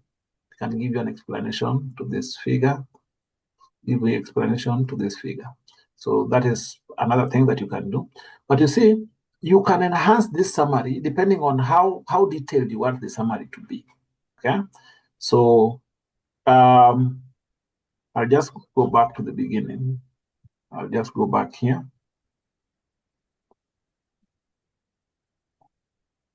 Yeah, there's always an enhance feature. Yeah, are you seeing this enhance feature here? When you click on enhance, then it will ask you how you want the summary. So you want the summary as a researcher, for example. So let's say I'm a researcher, I want a more detailed summary. So when you click on researcher, then it's going to give you a more detailed summary because it knows as a researcher, the summary has to be a bit. So you see now, it has now started by giving you a summary of the introduction, the recycling method approach that was used here, the carbothermal reduction, the phosphorus reduction. So it gives you more summaries as a researcher and also the experimental methods that were used, all this. I'm not a chemist, so I don't know what these things are. So, and then you can always change. This enhanced version helps you to change. I want to read as a general reader, scheme reader, undergraduate, bullet point lover, or you can focus on a specific one. Then you can also export this summary. So you can export the summary as a Word document so that you can read it offline. Can export as Excel, as Markdown, PowerPoint. You can even export it as an RIS file or these ones for references. You can even just export references and then take it the other side. That one is about Scholastic. The last tool that I want to show you before we go for a little break is what we call Jenny AI. Okay. So when you go to Jenny AI is a writing tool, but the uniqueness with Jenny is it does not write, it does not just generate text and then throws it at you. It puts you in the writing. So it allows you to read through text before you accept, edit if you want to edit. It looks like a Google document. Let me just show you instead of saying a lot, and Jenny is here. So you will create an account. I'll just log in here. You can start for free just to see what it looks like. Kevina will give you the direct email to Justin so that you can also reach out to Justin in case you want to subscribe for the premium version. But you can also try out the free version before you commit, just to see how powerful it is. So I have logged in. to Jenny. So when you log into Jenny, these are just other things that I wrote under some other things, so don't worry about it. When you log into Jenny, you will click on new, and then let's say we want to do a new document, or you can even upload from your library. So if you want to upload, if you have papers like PDF, the good thing with Jenny, it allows you to upload papers. So let's say you have 50 papers that you think, I have done thorough research, and I think these 50 papers will write a very good paper, a very good introduction for me, or a very good paper for me. What you do, you can upload your PDF files onto your Jenny library, and then you can write from that Jenny library.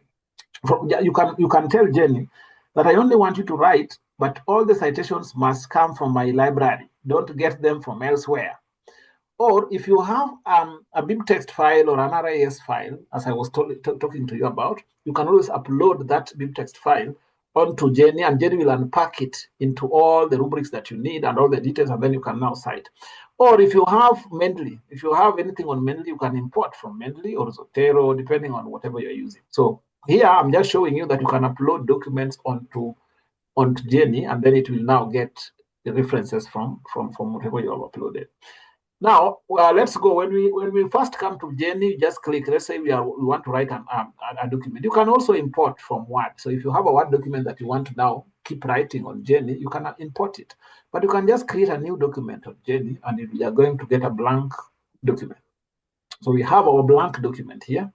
And of course, like any other AI tool, if we want to write, we must start by giving it a prompt. So we want to write about the potential of aquaponics in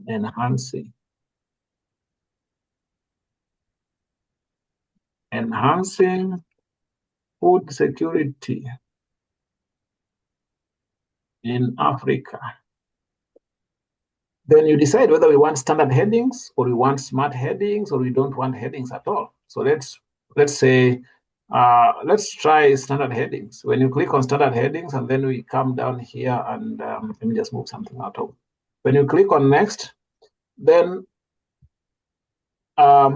we have other things that it allows us to set before we even start writing. So do we want it to cite from the library alone? You can allow it to cite from external sources, or you can restrict it to cite only from your library. If you have documents that you say, I don't want any external citations, I only want citations from the documents I have uploaded in my library, then you can tell Jenny that I only want you to cite from my library. So that means that you will toggle this one off, so that as you write, it's only going to cite from your library. But if you keep this one on, it means it has the leverage of getting papers both from outside, because it has access to so many other databases that have credentialed papers. Then, so you can set that. Then you can also set specific collections. So maybe if within your library, you have arranged your papers in certain folders within your library in Jenny. So let's say we only want you to pick papers from this specific collection called aquaponics. Then how recent do you want your citations to be? Last 2 years, last 5 years, last 10 years. So let's say we want the last 5 years. Then the maximum is between 2021 to what? Well, those ones we can always see. Then the others is if you want impact factor, filter. So if you want papers that are of a specific impact factor, you can also put them here.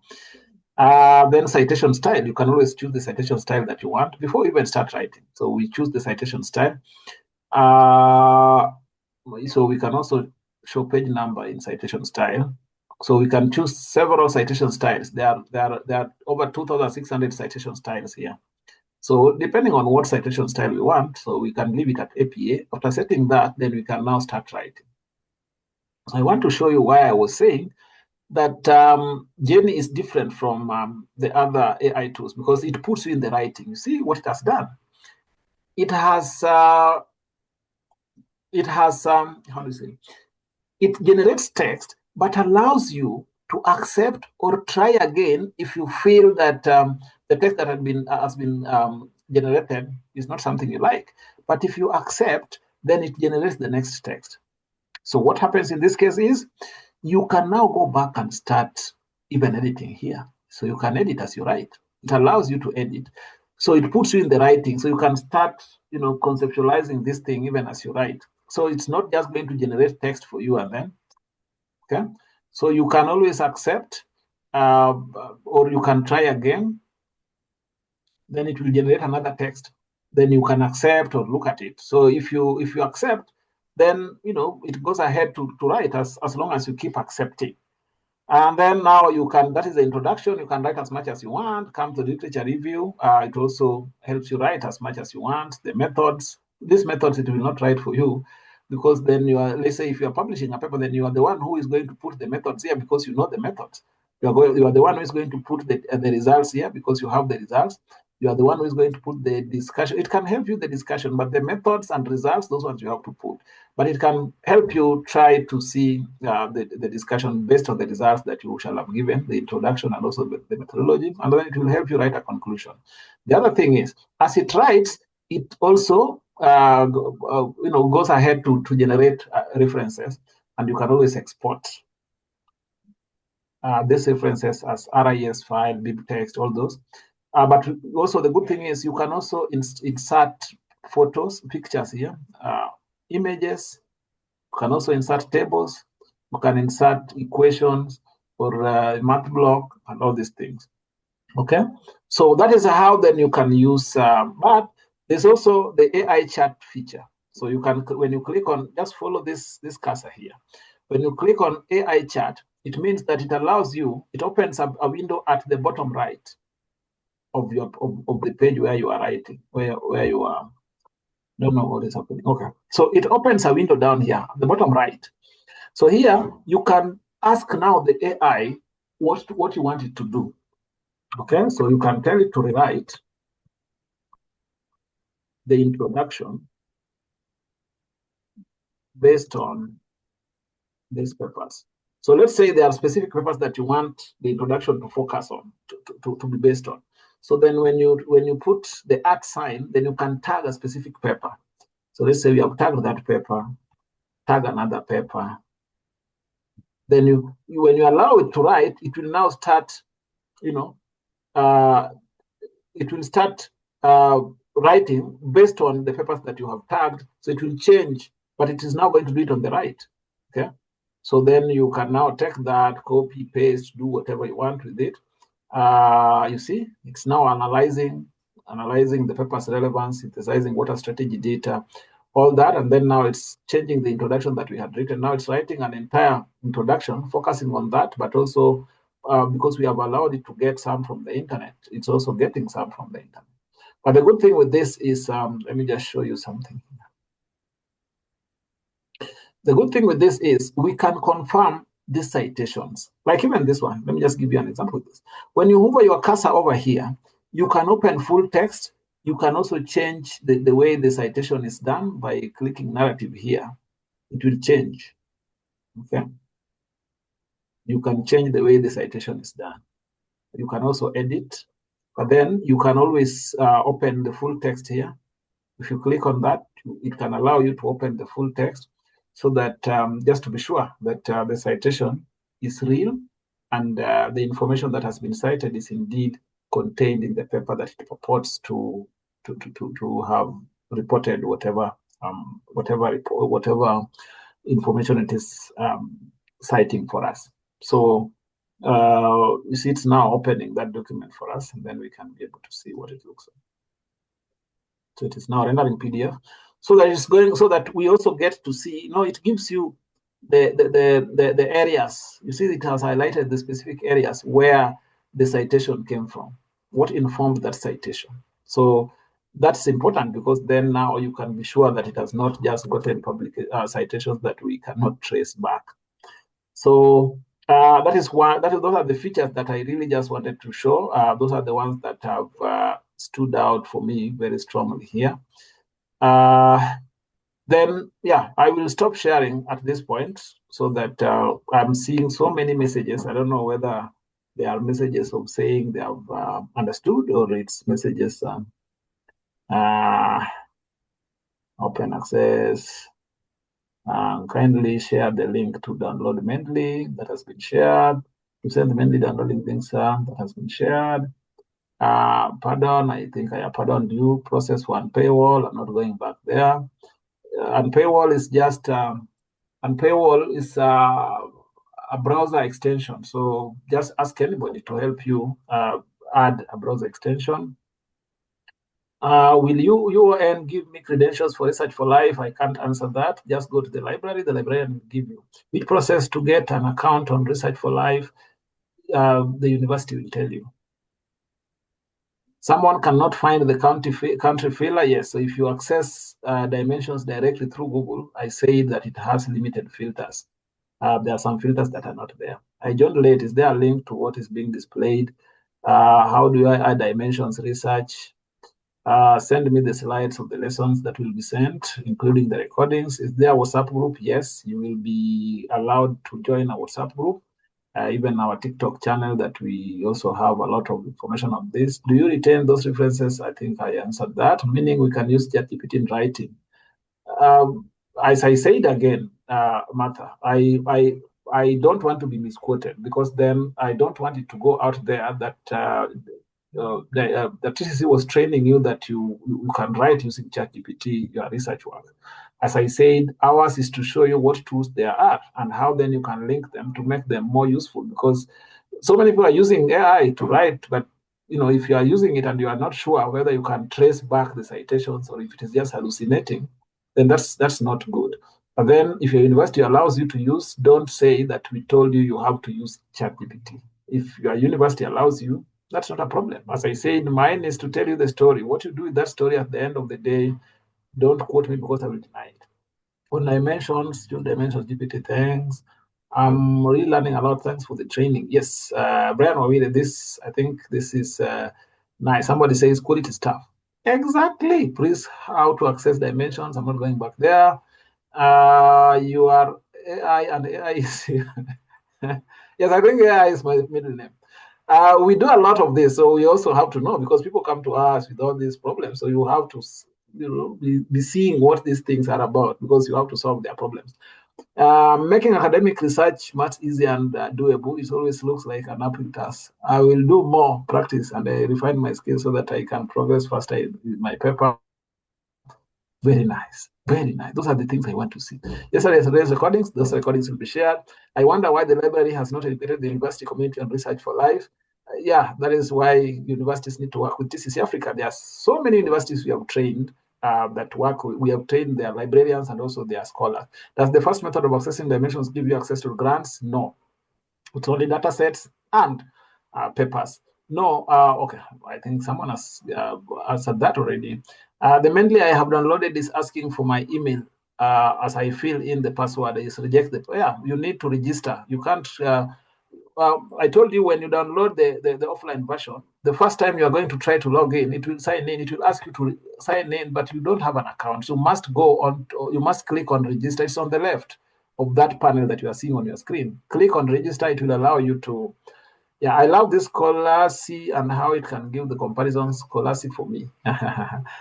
Still registering for today's attendance. Are we? Yeah, people are quite resourceful. I'm glad that I joined the training. What happens when the document is subjected to plagiarism check? Of course, it's generated using AI. There are chances it could have been. So this is my clarion call, and I will repeat it for the 7th time. I think 8th, 9th. Okay, the 10th time.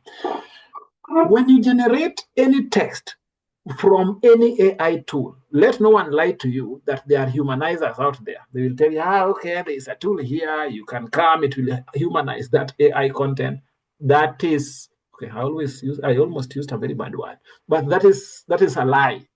What you need to do is sit down with this content by yourself, because as you read and try to play around with it and just make it sound human, that is when you are also going to internalize it and make it yours. So AI has already saved you the agony of typing 10 pages. So why don't you spend 5 hours just reading through this? As I say, don't read that text sentence by sentence. It will still be flagged. Read it word by word. And if there are ways you can make it yours, that's what I say. Attendance, please. Good presentation, Doc. How do we ensure we are safe from plagiarism? I said that already. What happens if the document is subjected? Yes, you will be caught. So you are on your own. Can be better choosing the best one.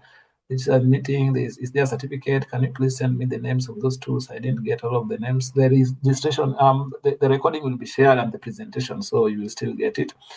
Thank you so much. Really informative session. Yeah, I think most of it is just people saying it's okay. Some of them have already been answered.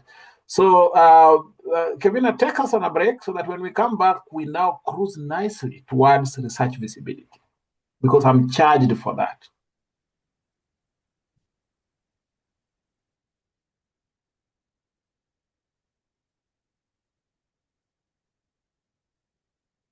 Maybe Kevina has left her seat for a minute. Kevina, are you here with us, or do I just take us on a break? I'm here. I'm still Thank you. I noticing those think who are clapping. I'm still noticing those who are clapping for me. Those are the people I'm going to send birthday gifts to. When they... Okay, take us on a break, and then we come back for the last session of this training. Yeah, so thank you so much, Dr. Nicholas. We're going to break for around 10 minutes. And in the meantime, I have added the attendance list for day 2 in the chat. So kindly be sure to fill it with your official names as you'd like to appear in the certificates. Again, if you have any special request for us in the certificate, for example, you want your TSC number to reflect there, just write in the section that I've added to the form called comments special. So just add it there and you're going to process that.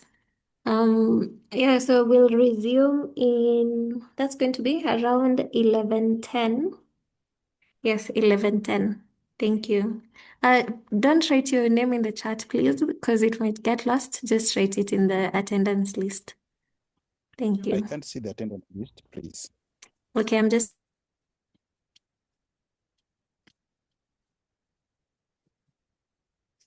Is it been sent?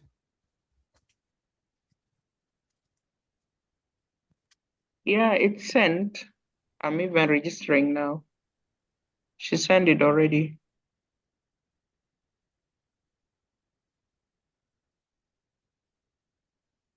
How do we get the previous recordings?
Publish without affiliation.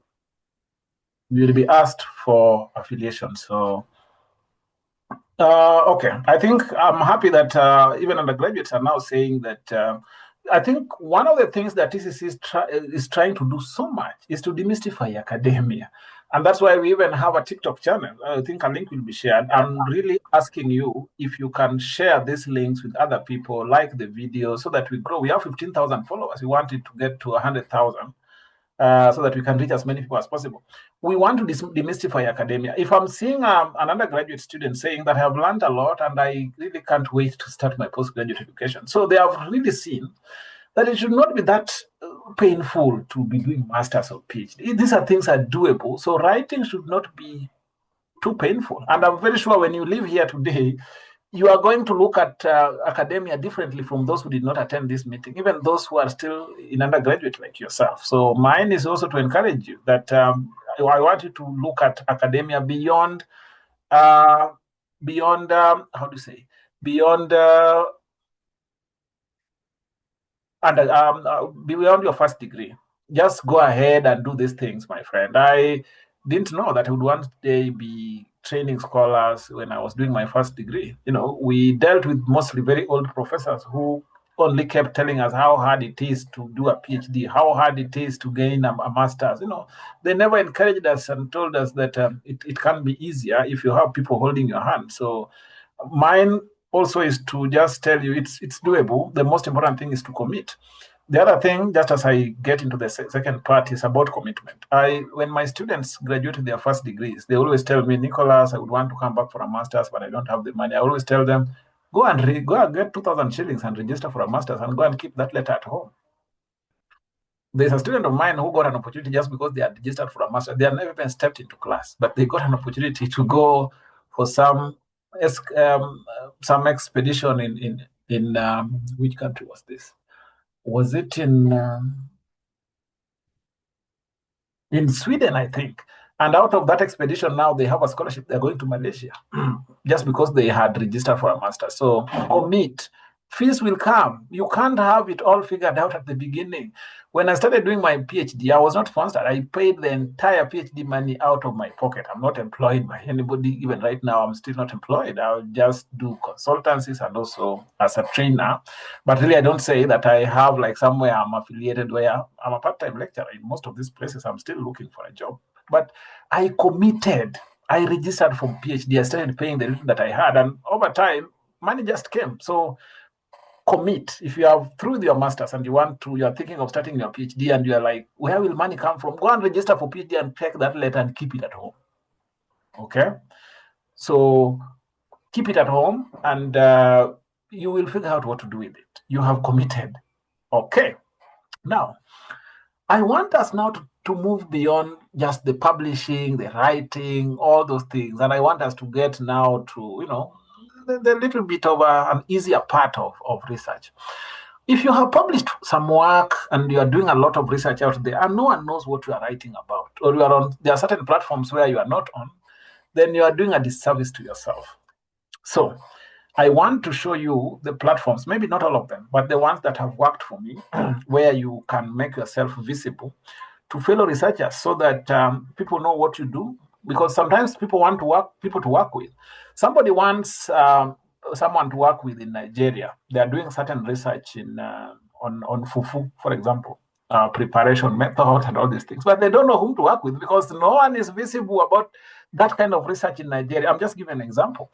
So if you are on some of these platforms, let's say LinkedIn, Facebook, or whatever place, I'm going to show you a few that make a lot of sense to me. Then when you post consistently on a specific topic, when you post consistently about, let's say, maternal health, always posting about maternal health, you can post about other things, but then there's always something people will identify you with. Then at one point, they will, if they want to work with someone in that area, they will just think about, okay, I know this guy who posts a lot on this, on LinkedIn, for example. They will reach out, but they cannot reach out if you are not visible. So I want to start by showing you something here. And then after that, I will now go demonstrating each site. Each of the sites I will demonstrate to you. But I want to start by just demonstrating something here for you, just showing you something. So whatever I'm going to show you, and I want it to be a disclaimer. One is not to discourage you that you are still far. I'm just a scholar who is just starting out. I just got my PhD last year. I'm still a very young scholar, as I said. I'm also looking for opportunities. But then one is, I don't want to discourage you because you are not on this on these platforms. I also did not know them until I actively started going there, and also when TCC now started telling me, hey, these are the platforms, and they have worked for me. just because I got that, information from TCC, the trainings that we attended. So if you are not on any of them, if you have not started publishing papers, we start from somewhere. I started from zero. So today I have quite a number of papers, but we start from somewhere. So always just start. So whatever I'm showing you, I'm not showing you so that you get discouraged or start saying, okay, you see all these things. Or no, mine is to challenge you. If you leave this place challenged, yeah, that will be nice. Now, I want to start by showing you something, what I call the power of visibility. How powerful visibility is. And this is just my visibility on LinkedIn. And if you follow me on LinkedIn, you will see that I don't post almost every day these days. I think the year has been very rough for me. I've been dealing with so many things to just to start the year off. So I've not been posting consistently. But I want to show you this, how powerful visibility is. I kept posting a lot about aquaculture. That time we were doing a research called Kenya Climate Smart Agriculture Project. I know there are people who also know about that KSAP project here. And I really posted a lot on what we were doing on KSAP and with farmers, training farmers, collecting data on productivity, training them how to do aquaculture as a business. And somebody was seeing that. So these people got some funding, and the COVID-19 locked them in Penang in Malaysia, so they could not come to Kenya to collect data. They looked out for somebody who could do that. Yes, Bole?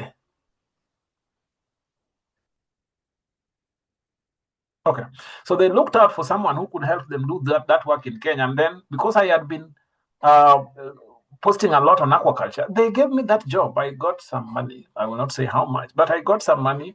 And it is through this job that I went to Penang, Malaysia, World Fish Center for the first time. It's something I never imagined that I would go to World Fish Center. For those who are doing aquaculture and fisheries, you know what World Fish Center means to somebody like me. So when I went to Penang, and my Christmas, 2022 Christmas was there, I couldn't imagine that just because of what I posted on LinkedIn, somebody saw that and they saw the consistency and they reached out to me. I'm telling you about this so that you know that visibility is very powerful. People see what you do. They could be very little stories that you post on LinkedIn here and there, but be consistent. Just post. Just say, I know all of us cannot be the same. There are people who are really introverted. They don't want to share their information, or they don't want to share what they are doing. I'm not telling you that you have to do it. I'm just advising you that it is advisable to be visible. I'm not telling you that you have to do it.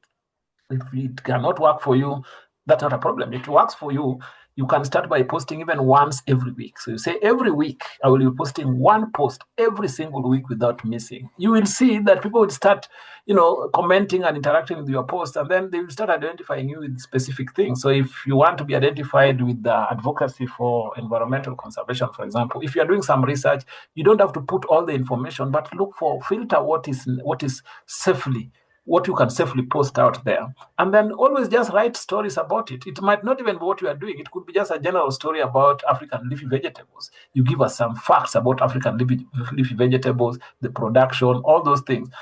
Somebody could be working on African leafy vegetables, but they want somebody to partner with, but they can't find. So if they see you posting a lot about African leafy vegetables, advocating for them, advocating for their production, then they will say, okay, if I'm going to Nigeria or Ghana, I know the person I want to contact. I have been approached this year. We are doing 2 other projects with someone, one in Lake Victoria, another one in a county called Kakamega, just because they saw what I put on Twitter and also what I always post on LinkedIn. So don't think people are not noticing. So if you don't have an account on LinkedIn, try, have an account. If you have but you are not using, I'm going there. Now, that was just to show you how powerful visibility can be. But I want now to start showing you each platform where you need to have an account. Here we go.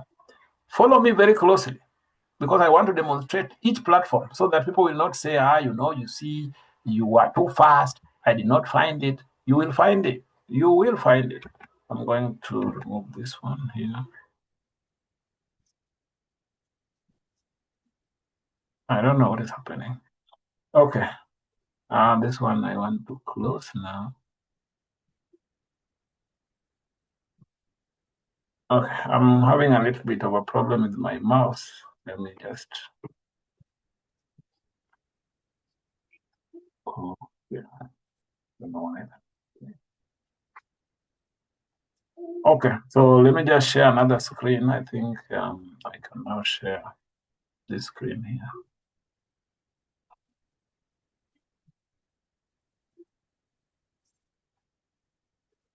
Yeah. So the first one is Google Scholar. If you don't have an account on Google Scholar, yes, Bishar.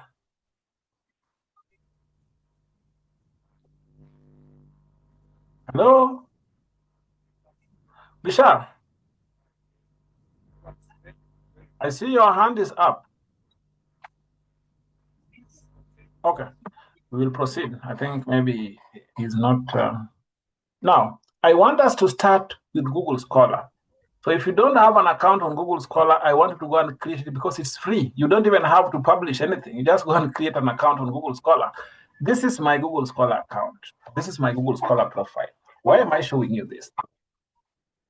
I wish I could show you an email that I received I think 1 week ago, where I was now being invited to do reviews that are going to be paid for, just based on my H index on Google Scholar. So they are now going to pay me to review scientific documents for a project that is currently ongoing in Sierra Leone. And they wanted somebody with a specific H index to be reviewing their scientific work for them before they send them out to the EU and the other partners that they are working with. So that is going to be a paid gig for at least for the next 2 years, as the project is now starting to produce, and I will be also be supporting them in writing, supporting them in all these other things. So that is because they went through Google. I don't know how, but then they got, because when in the email they quoted exactly my Google Scholar index, the number of citations by last week. So create an account here. As I said, mine is to challenge you. If you feel that this is something you cannot do, that is not my problem. Mine is to tell you the story. Whatever you do with this story at the end of this conversation, it's not my business. But you create a free Google Scholar account, so you can track your citations, you can track your H index. Then there's the I-10 index. I-10 index means that at least 26 of my papers have been cited more than 10 times, 10 and above times. Then the H index is a measure of so many things, but let's just say it's just the measure of my influence as a researcher. So as it is right now, I have 1,034 citations to my name. And we can now also, let's just filter by the number of citations so that we can see which of them has, I have a paper that has 149 citations, and this was published in 2021. Let's see how many papers here there are. We have a total of 75 papers, okay, that have been cited. Some have not been cited yet. So this one I'm showing you so that if you thought having an account on Google Scholar is not something that is worth the while, it is worth your while. So make sure you create an account on Google Scholar, okay? The others include ResearchGate. Create an account there. There is also Academia, I don't know it's called what, but it's called Academia. I think it's at academia.something. Create an account there. Those are free accounts you can create. These are free accounts. So after Google Scholar, the other thing I want you to create account on is called About Me. I want you to create an About Me page so that if somebody asks you somebody tells you, okay, I'm working on something, could I get a short bio or not? You don't download a document and send to them. You don't tell them, okay, I'm uploading a Word file. You can pick the information you want. No, send them a link. Let me show you. It's a free space. Create something about yourself that you can send to someone. You see, with this, if you want to know about me, I will not write a lot of things. I'll just send you a link. When you click, the link will bring you here. I have a short video introducing Writing Hub Africa. And then I just write all these things about me. Everything that I want you to know about me. I'm an aquaculture researcher and communication creator, all these things. My education here, talking about the editorial work that I have done, the papers I have written, where I work, and other things. And also now, all these other things that are now linking to, I can also link them. You can also link them to your social media platforms and all these others, Google Scholar, LinkedIn, ORCID, and all this. So create an About Me page, because it describes you in a better way than sending somebody a document. So you just send them a link. They open that link. They see all they need to know about you. So they decide whatever it is that they want. They can pick the information they want that is useful to what they want to use it for, and then leave the rest that they think they don't want. That is an About Me page. create an account, an About Me page. The other one here is ORCID. I don't know whether you call it ORCID or OCID, but this one is important because ORCID gives you what we call a unique identifier. So each researcher has their own unique identifier. When you create an ORCID account, it gives you what we call an ORCID ID. And most publishers, most journals these days, when you're submitting a paper, they will ask you, we want to see your, kindly send us your ORCID ID. The ORCID ID, what does it do? It disambiguates your identity as a researcher, which means that if tomorrow another Nicholas Outa publishes a paper and I claim ownership to that paper, then they will just tell us, no problem, can you send us your ORCID ID? Then they will compare against the ORCID ID that is on their database, and then they will say, this is the Outa who owns this paper, not this other one, because we have the ORCID ID that is linking that account to the paper. So it will give you, these are free places. It will give you an ORCID ID. So this is my ORCID ID. There's no any other researcher on earth that has this ID. So you have a unique identifier. The other thing that it does, and that is why I was saying it disambiguates your identity as a researcher. There are some papers that I have published as Outa NO. Some I have published as Nicholas Otieno Outa. Some I have published as Outa ON. You know, those ones. So you could have different names. So it's difficult for somebody to track all these names into one. But then ORCID now takes all those other things, regardless of how the journal has written your name, and then they put it into one ID. So they say, if you're looking for Nicholas Outa, this is the person, because this is the ID. So create an ORCID ID and have an ORCID account, because then it also allows you to write something about yourself, you know, whatever you do, your education, where it's like your online CV. It writes everything here. And then it goes ahead now to write, to also, if you have any funding that you have won before, you can always put them there. But then all your works, all your publications are also here. So the entire, it has all your publications. It's like you are online. If you send this to someone, they can see your online CV. It's an online CV. It has everything, your experience, everything. But the most important thing is no one can claim ownership of a paper if you have an ORCID ID attached to it. They will just tell them, okay, give us your ORCID ID so that we can confirm whether this paper is yours or not. The other site where I want you to create an account is called Researcher Credits, no, Reviewer Credits.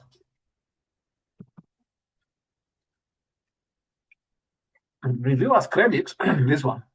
Reviewer credits here. What happens is, these days when you review a paper, sometimes they don't even give you certificates. Of course, there are journals that will give you certificate to show that you reviewed for them. But if you are dealing with journals that do not give certificates, you need to create an account on Reviewer Credit so that every time you do review for a journal, you come and report it here. You come and, you come and record it on Reviewer Credit, so that they can generate a certificate showing all the review work that you have done. I know this to you would sound something like, these are very small things, but sometimes when some of these organizations or when some of these projects are looking for people to review some things for them, they will sometimes tell you, can you send us any evidence that you have reviewed scientific work before? So what will you send them? You need to download that document from here. You see, when you create an account here, then you download that certificate and send to them.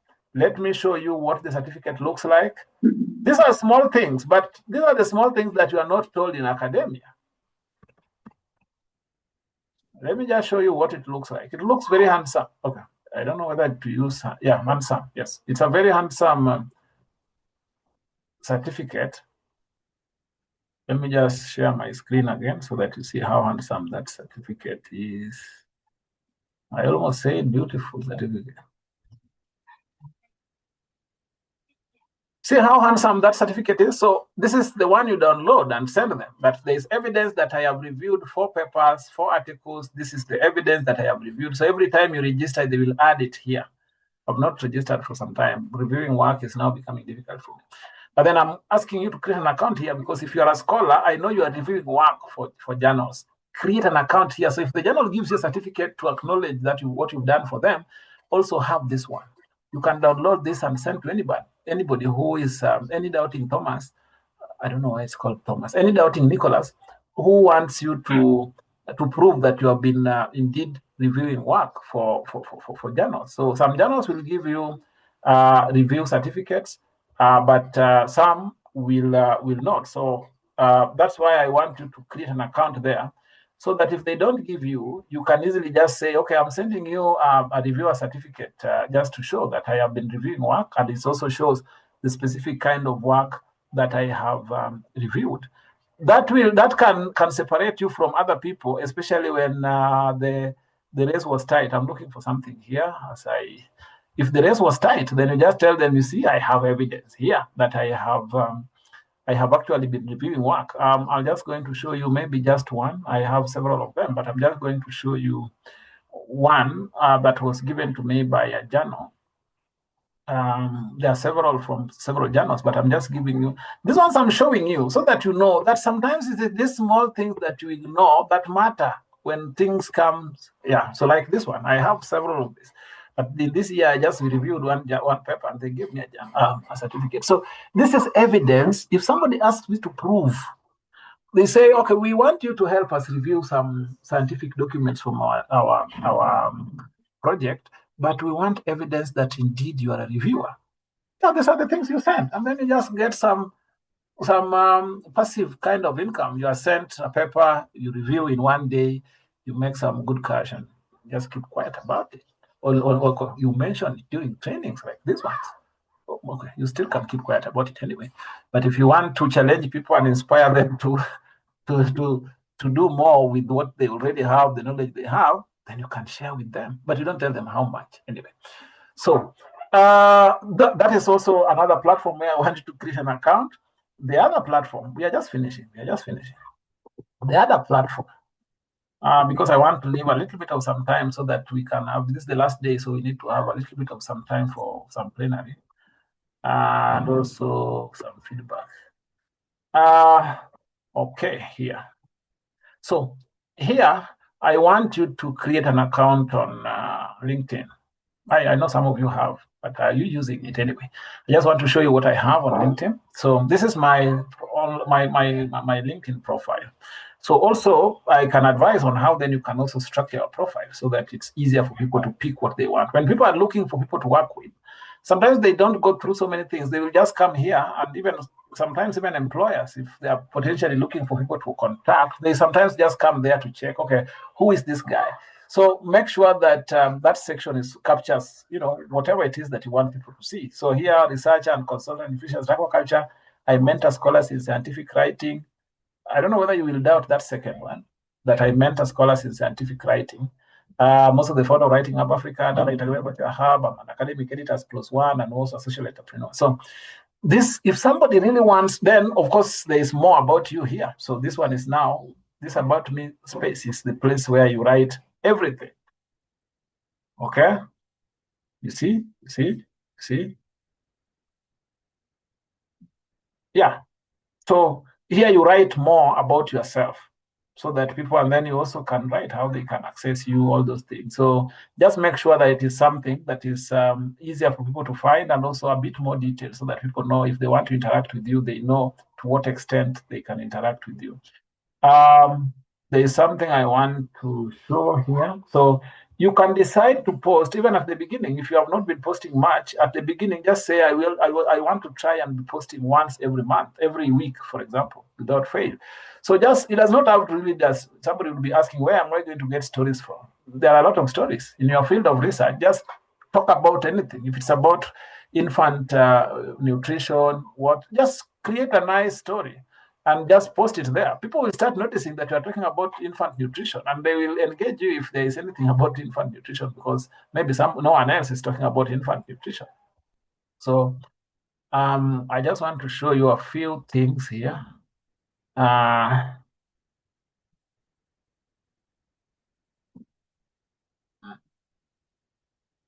let me just show you something.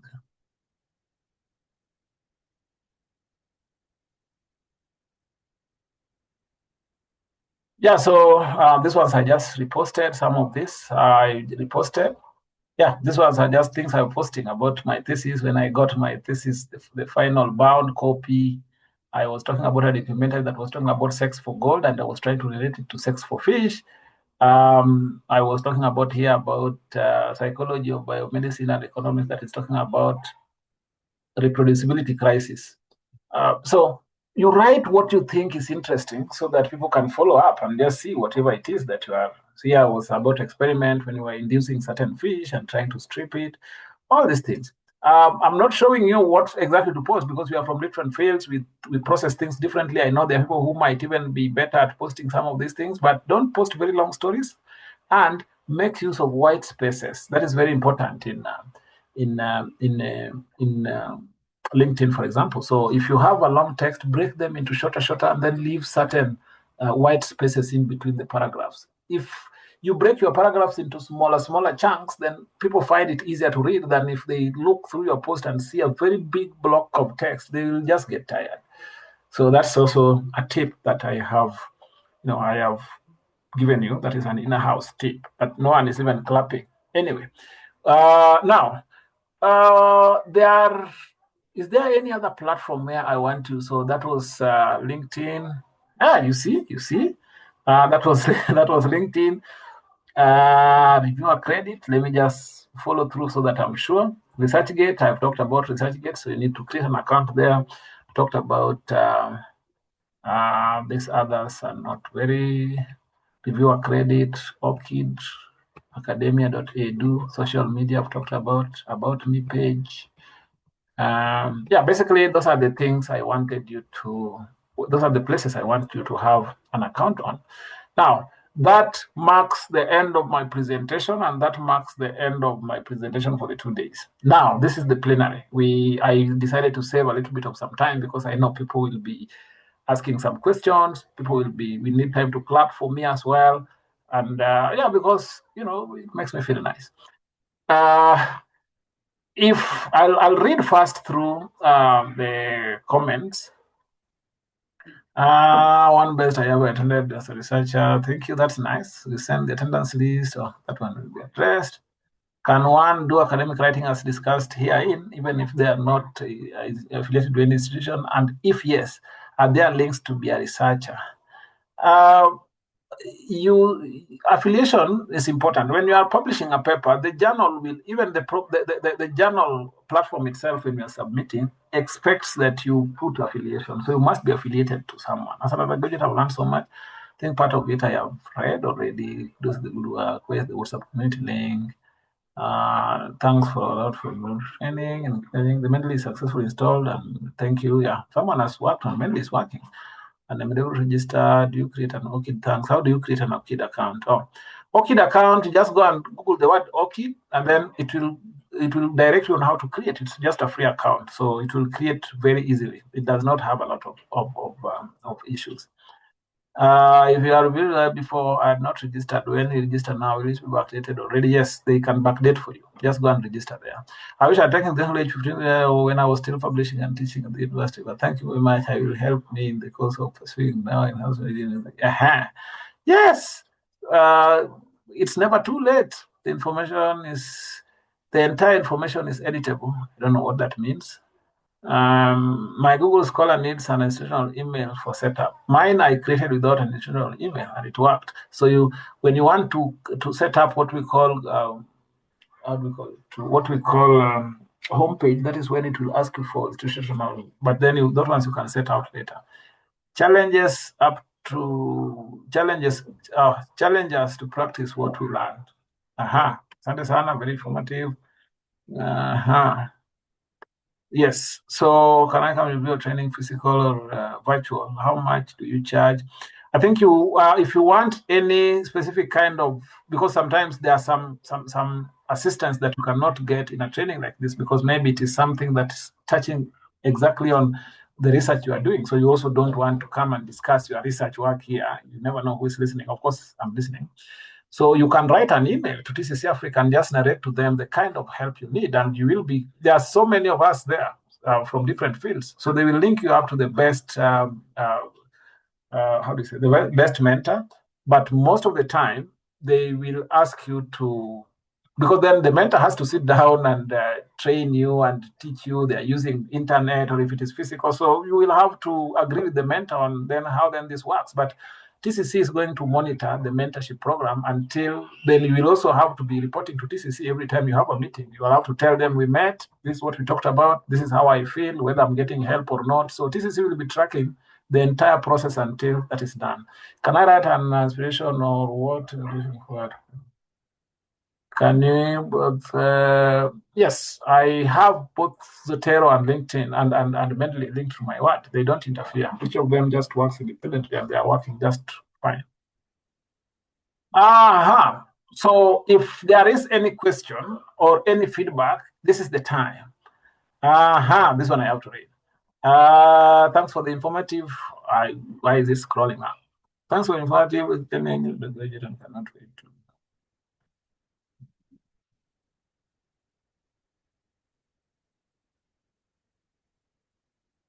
Yeah, we hope to work together. If I get also a chance at the University of Nairobi as a lecturer in their aquaculture and fisheries and aquaculture science program, yeah, then I will be coming there. I've always heard about dissertation. What is exactly? I would be interested to do research, and I have your story and sharing has really been great and inspiring. Thank you. So any scholar here will tell us what the difference between a dissertation is what you write after you've done your research. So sometimes it's called a thesis or a dissertation. I don't know what the exact distinction is, but just what you write at the end of the research. To ask something.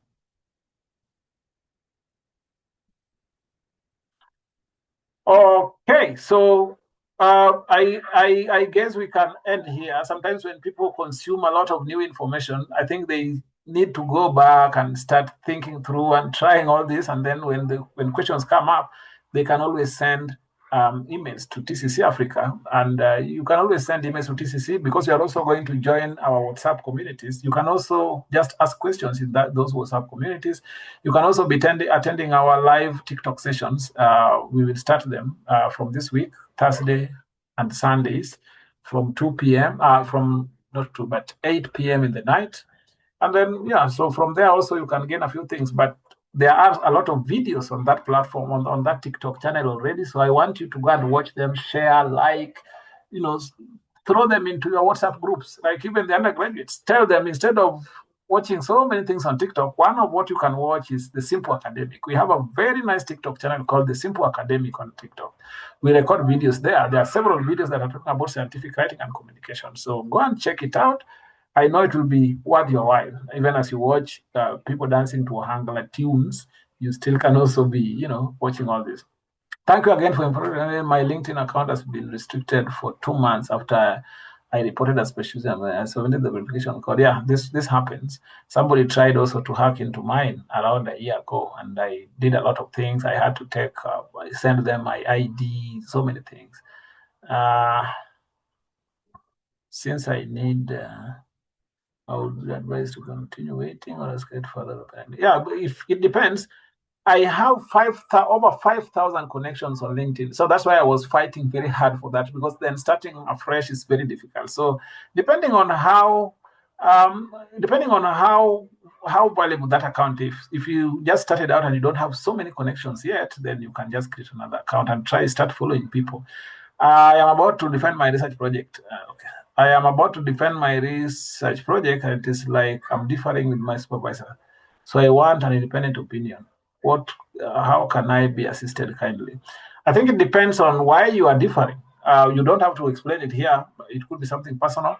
But then the difference in academia, depending also on the person you're working with. Some people are very kind, and some people are very bright. So some are bright and kind, some are kind but not bright, some are bright but not very kind. But if you're dealing with a kind supervisor, the difference can be maybe the methodology they want or the interpretation of the results that are there. These are things you can always solve. But if the difference is based on other things other than the content, because maybe they are not helping you, or they are not giving you feedback that is actionable, and they are claiming that you are not making corrections, but then they are not instructing you exactly on how then you need to make the corrections or which corrections to make. So you don't know how to behave, and they are blaming you, then the best thing sometimes is just go to the dean or go to your chairman of the department and explain what is happening. They can give you another person if those are things you cannot resolve. But part of what you need to learn in academia is also negotiation. I'm not saying that you accept anything that comes your way. but learn to negotiate. Most of us are not very good negotiators. We give up very easily. We just say, and that is also happens when students take too long in the system and you ask them, then they start blaming the supervisor. If you talk to the supervisor says that I gave this guy comments and then he took 3 months to respond to the comments. By the time he came back, I was already engaged in so many other things, so I could not work. I work with people who disappear for years. Somebody disappears for 1 full year. Then he comes back and now he wants you to pick it from where you left. I've forgotten what you were writing about. I've talked to 75,000 scholars since we last interacted. I don't know. So, those are some of the things. Okay. I'm seeing this. Yes, Dr. Woda, Honorable Dr. Woda. Yes, thank you very much, Dr. Nicholas. I really appreciate the training, and I think most of us, or maybe everyone, and I'm the one who has written that I wish I've taken this before 15, 18 years when I was still teaching in the uni and very active research-wise. And but having said this, I think we have to work very hard as researchers, okay, and scientists to bridge the gap between science and politics. Yesterday you said something. I think if we were in an assembly sitting, I'll tell you withdraw it because you said that politicians are not smart. But I think there is a very crucial need. Me being a researcher, being a scientist, and then opting to be a politician, I think it made me even very sure that decisions which are not made on very informative, okay, statistic or informative knowledge, always they rend us going into a lot of problems as African countries. And that's why I was yesterday talking about how we should really, I'm doing it in the assembly I represent. I'm in the Assembly of East Africa Legislative, East Africa. So it's a regional assembly, and we always call upon all the partner states to sponsor research and budget for research. Having said this also, I want you maybe because I've been on LinkedIn, but I became very busy, with running like 3 Facebook pages and TikTok and all this, as a politician, you have to be engaged all the time. I have a personal Facebook. I have one for my political work and one for a charity which I run. So how can LinkedIn really enhance my profession and also not undermining my scientific work? And as I said, now I'm pursuing something also on social science because I've been in the channel of being a scientist, a researcher. I've done my PhD in animal nutrition and animal husbandry long time ago. So how can it enhance it? And now I'm pursuing a master in social science because I find it that when I'm done with my work of the assembly, maybe I'll really need this in my future work where God will take me. So just a little bit of advice. And the other one was a little bit of us to work together. If scientists and researchers are so distant from those who make decisions which affect you as scientists, I think it won't help any of us. So the gap has to be bridged. We have to reach to our politicians. Let me say this, all of us are scientists here. And for me, I never thought I'll end up to be a politician. I used to undermine politicians most of the time, that, as you said, they're not smart. But at the end of the day, they're the one who makes decisions which affect us. So we have to bridge that gap. They're very smart politicians, and we have just to reach them and make them base their decisions which affect everyone's life based on our research, based on our finding, based on our hypothesis, based on our prediction on what things to come. I don't want to talk too much, being a professor being a politician, we tend to talk too much, but this is just a small contribution which I wanted to submit. And once again, thank you very much.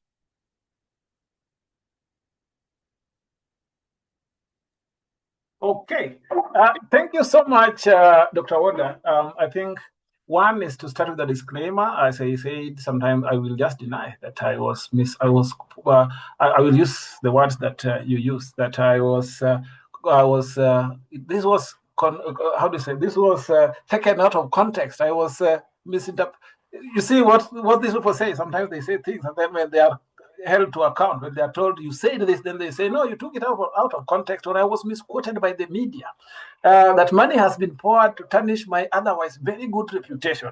Anyway, yesterday, part of what I was saying, because even in Kenya, and I know even in South Sudan and other places, we have scholars who are even professors who have done a lot in academia and research and have crossed over to politics. So the issue around smartness is not in the context of maybe some of them when they get into that, they say when they get into that bush and mix with those other, I almost said that word, then they start sometimes ignoring even the glaring fact. Somebody would be a researcher, but then they are now in charge of research and liaison, or research and education as a minister. But then he acts like he has never been in research.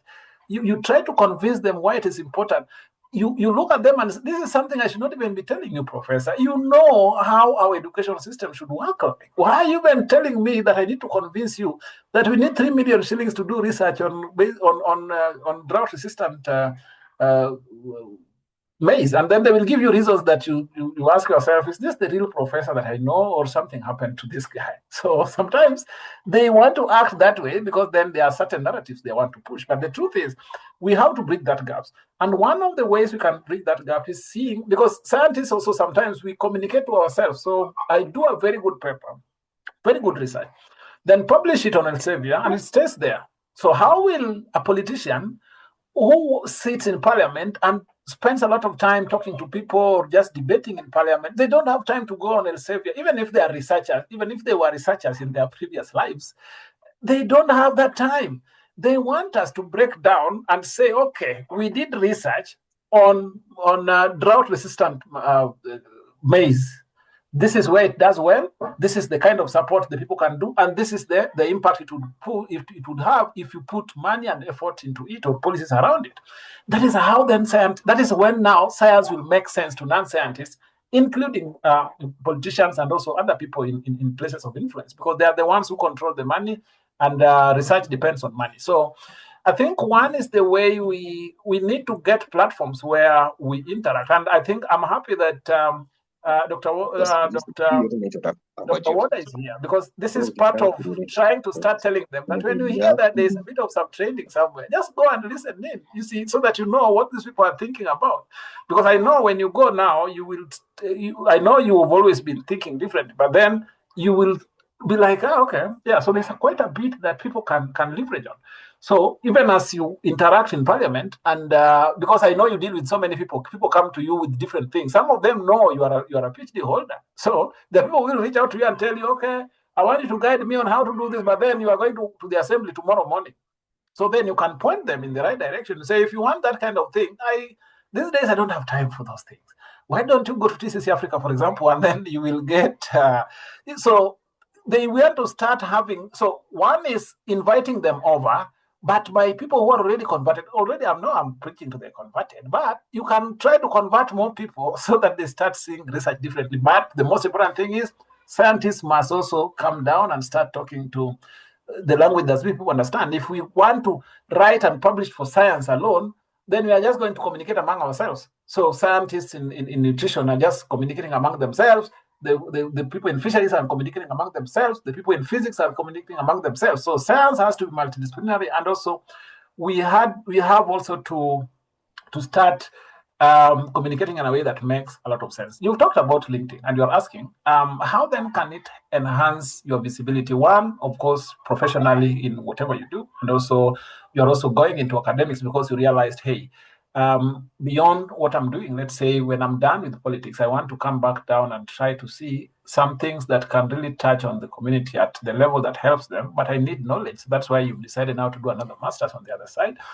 I have been juggling, trying to grow myself as Nicholas Outa and trying to grow my brand or trying to grow myself as a scholar. And also, there's the Nicholas Outa who is the me, and I think that one you interact with it mostly on Facebook, but that is where the person I am is, but mostly on LinkedIn is the professional me. But then it's a very delicate balance because you end up sometimes pushing much on one end and leaving the other one. I really can't say how you can balance this. I think the first step is recognizing that there's a need for you now to use that platform to grow whatever it is that you want to grow. So I think you try to get a balance where if you're posting or interacting with people or interacting on certain posts, you also select those that are interesting to you, because the only way we get to connect with people on LinkedIn is not logging in and keeping quiet. You can post and disappear. No. If you find some people having a conversation around climate change, that is something that is interesting to you, start going down there and reading through the comments and seeing who is also passionate about this. Follow them, inbox them, reach out to them, tell them, hey, I saw this comment you wrote about climate change on the post that was on this post by IFAD, for example. That's something I'm passionate about. Can you tell me more so that we can see how then we can work beyond this?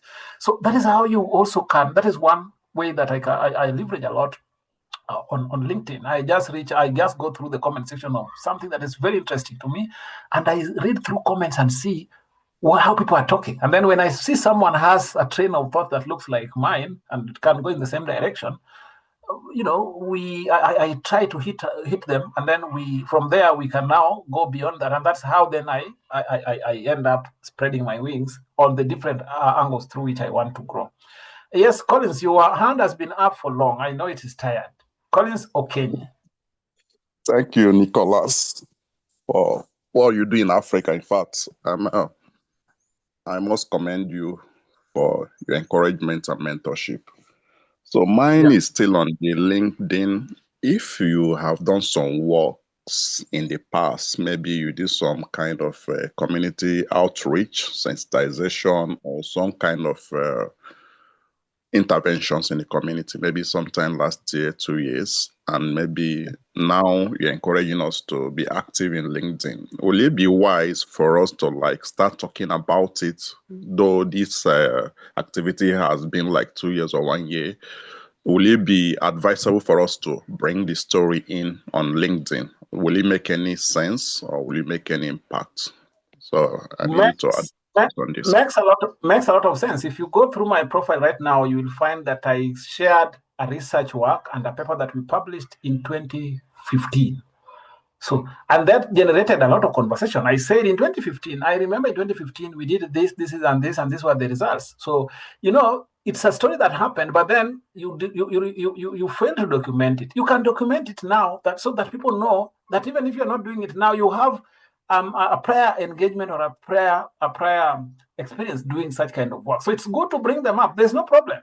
There is no problem. Just bring it up and find a nice way of not writing a very long story. On LinkedIn, try to put them some short stories. So if you have a long story, you can keep it just chunk it into, just divide it into several chunks and then just put them in terms of chunks. So you put one chunk today, a short story, another chunk tomorrow, slowly by slowly until you have all of this figured out. So the short answer to this is, yes, it's okay. Just tell us that it is not currently happening now, but it happened in 2015, but it's still relevant to date. And try to link it to something that is current. So when you're writing your story, talk about that and then try to link it to what is current right now. Or if something was never done, try to remind us that this is what we did. These were the pitfalls. But looking back, I realized this has been done, this has been done, this has not been achieved. So these are the things.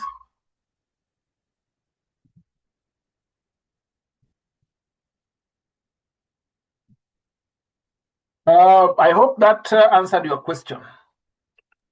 Yes. Any other person? So, Nicholas, on the second one, you made mention of maybe anybody that want mentorship that can write email to TTC. Yeah. Will that come with a cost, or is it going to be free mentorship? I think that now has to be talked about by TCC Africa. We are several of us.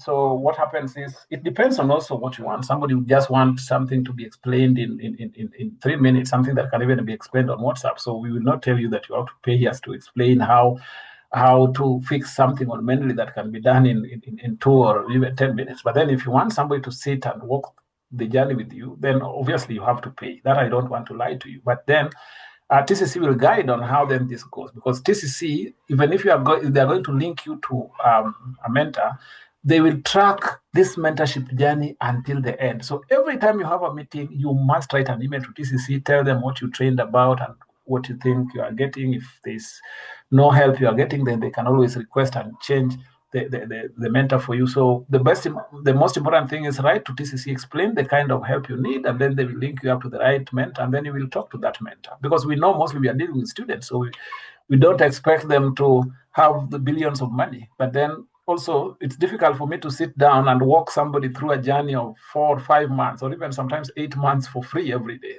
That's for you. I can't lie that I can do that for free. Because then it means that everyone else, if it's done for free, then everyone will be, I will not even have time to do anything, because everyone will want to be mentored for free. So the truth is, yes, you have to pay for it. The only thing is TCC will guide you on how then this happens. All right, thank you so much. Okay. Yes, Godson Moto. Yeah, thank you so much. My main concern was on the issue of attracting grants. For example, you are doing research and you're looking for people to collaborate with who can help you maybe on the financial aspect of your project. I don't know what you have for us in that line. Is there how you can help us so that you can speed our way forward in issue of getting grants? Yeah, there is always a specific training on grant writing and resource mobilization that is organized by TCC Africa. That I'm sure will come. So it comes as that, and also communicating to non-scholars. So I know that will come. But then there are platforms like, of course, I've also shown you how you can use the grant function under LinkedIn, under Dimensions, but also there is the TerraViva platform where you can also go and check. But then just look out. There will also always be trainings on this by TCC Africa. There is a training that they do specifically training you on how you can get grant. So you can check out here. Yeah, there are quite a number of grants here. So here, I've also found, I think I got one and applied from this platform and I got money. So here there are several grants that are open. So just go and check out and just see what you have, what you can get. So you can always just go under specific areas that you want, and then you, like mine, you can always just check and see whatever is there, you see. Then you try them out. Why not? You can always try them out. There are several of them. So this is one place where you can start.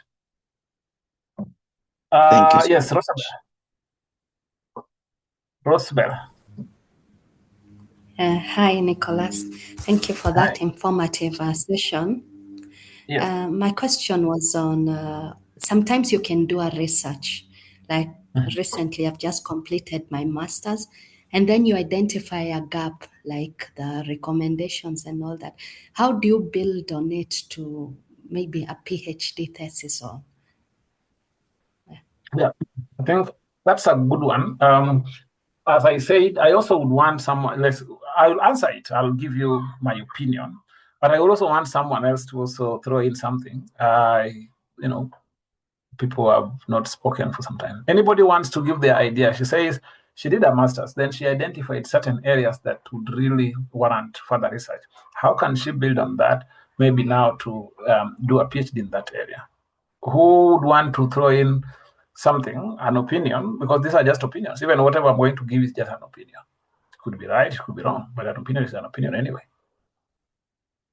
Anybody wants to give their opinion on this? Just what you think. Yes. Yes, kindly go ahead. You can hear me? Yes, yes. Oh, okay. I did the same with my master's. So I identified the gaps which I noticed as I did my master's, and then now I escalated it to PhD. Thank you.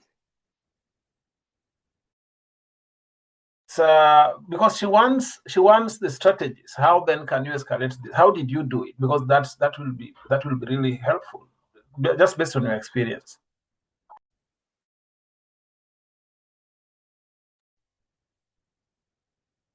So I was validating some methods in age assessment. So that time I did one method for my master's. So for my PhD, I escalated it to 5 methods. And I also added other aspects of data collection that I did all over the country in different hospitals. Thank you. Okay, Benson.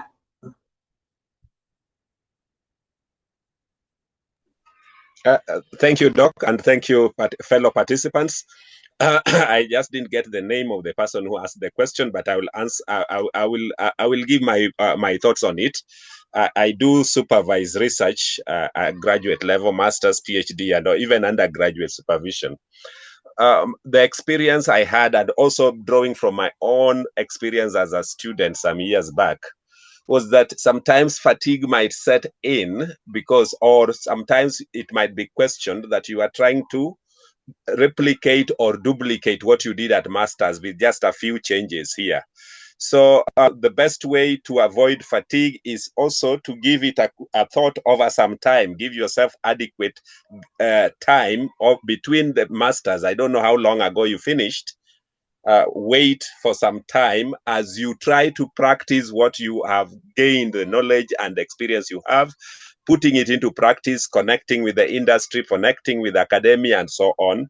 That will give you adequate time to think through it. Number 2, I think based on what you have just taught us over the last 2 days, using these vast opportunities, get to know which projects are going on so that you kind of leverage, because PhD research can be costly, academically, financially costly, and even academically because it drains you. Try to latch in onto ongoing projects in that field. It might give you greater insight. It might also change your mind about a particular dimension. So if you can latch onto projects using the approach that we have been trained on, which programs are running in your country, which programs are running around you, and so on, even if they are regional, latch onto them, then you can actually progress to PhD. Thank you. Thank you, everyone. Thank you for the experience and also the fact that now you are also bringing out the issue around trying to leverage on what is happening around us. Yes, Dr. Outa. Just a quick one, building on the professor's intervention to my sister who asked, sometimes also is good when you do your master in something, you continue, but in another part of the discipline, so that it helps you when you are looking for a career, or if you are teaching in the uni, you can now handle 2 subjects instead of just being focused in one. Given my example, like I've done my master in animal production, and my thesis was on poultry production. But when I went to PhD, I've done animal nutrition, which was in large ruminants. So now, even when I was teaching, I could handle poultry, I could handle the big animals, which are like the other parts of the livestock. So I think unless if she's really very interesting in having that narrow channel to her master and PhD. Thanks.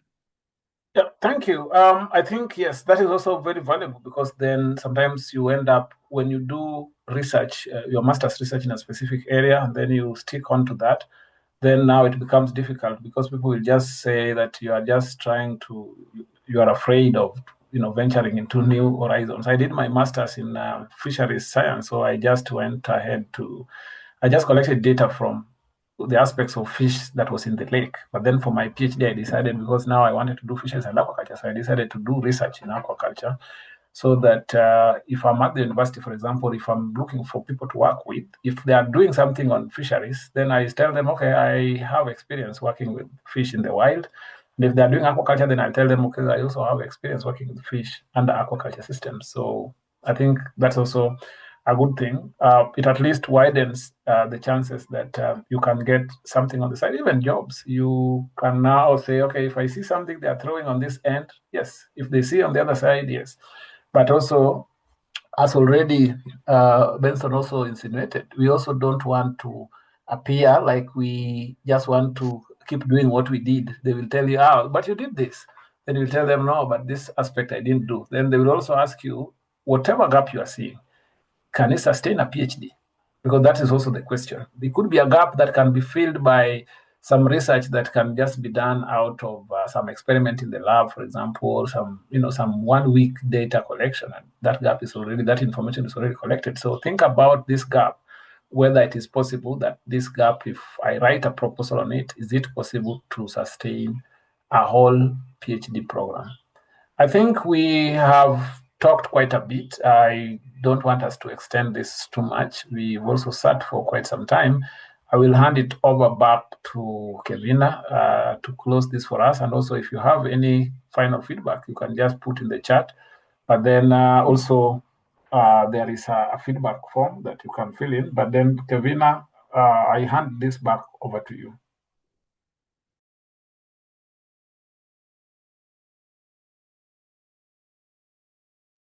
Thank you so much, Dr. Nicholas. So before we conclude, I would just like to take a moment to share some of the support resources that are available to you through Training Center in Communication. And first of all, this training is part of our calendar activities, which happen almost monthly. Training updates are usually shared on our WhatsApp community, our social media channels, and our TCC website, which I have shared in the chat. So we also offer different trainings, webinars on different aspects of the broader research life cycle and academia, which are usually free for our community members. So just be sure to keep an eye out for those in our community updates or our social media. Another resource that we provide is our PubPub platform, where you can find training materials, guides, and scholarly communication resources to help you strengthen your research and writing skills. We also have our WhatsApp community, for which the link I've shared with you in the chat, which is a space to share opportunities, resources, where we have training announcements, and to help you stay connected with fellow researchers. So please note that once you join with the community link that I shared, you'll be able to access 3 groups. So we have the TCC Community 2, and there's a CABI mentorship group, which is for editors and reviewers. So you can join either of the TCC groups, the TCC Community or TCC Community 2. You don't have to join all of them. But please note, if you leave the broader TCC community, you will have completely left the groups. So beware when you're leaving. And this space, it's not only an update board. So I encourage you to participate and also share opportunities. If you come across workshops, webinars that you feel will benefit other researchers in the community, please just share in the group. We also have a podcast called Mazungumzo Africa Scholarly Conversations podcast, where we host conversations with researchers and experts who share insights on various areas in academia. If you're interested in learning how to create a sustainable podcast using easily available tools, please write to me through the admin email that I have shared in the chat. We are planning a training session for March, so the earlier the better. You can also follow our Simple Academic TikTok. I've also shared that link in the chat, where we share short practical tips on academic writing and publishing. As Nicholas mentioned, we also host live mentorship sessions every Thursday and Sunday at 8 p.m. East African time to support you in your research journey. So if you find that you have a question that needs to be answered within a tight deadline, just feel free to join us on either one of our sessions and your question is going to be addressed. Also, if you have topics that you'd like us to cover beforehand, you can let me know in the community group. And then I think that's it on the resources that we have. I just wanted to also mention that the certificates will be shared by Friday of next week due to the volume that needs to be processed. For the notes and the recordings, they're going to be shared via email, but also look out in the community announcements for the recordings. I think that's all from my end. And on behalf of TCC Africa, I'd like to thank every one of you for your time and for sharing your experiences with us. I'd also like to thank Dr. Outa for his insights. Please look out for, again, our mentorship sessions with him on TikTok. And feel free to give us your feedback on the feedback form that has been shared in the chat. That's it from my end. I'll leave the meeting room open for about 5 minutes in case of any inquiries. So you're free to leave. Goodbye.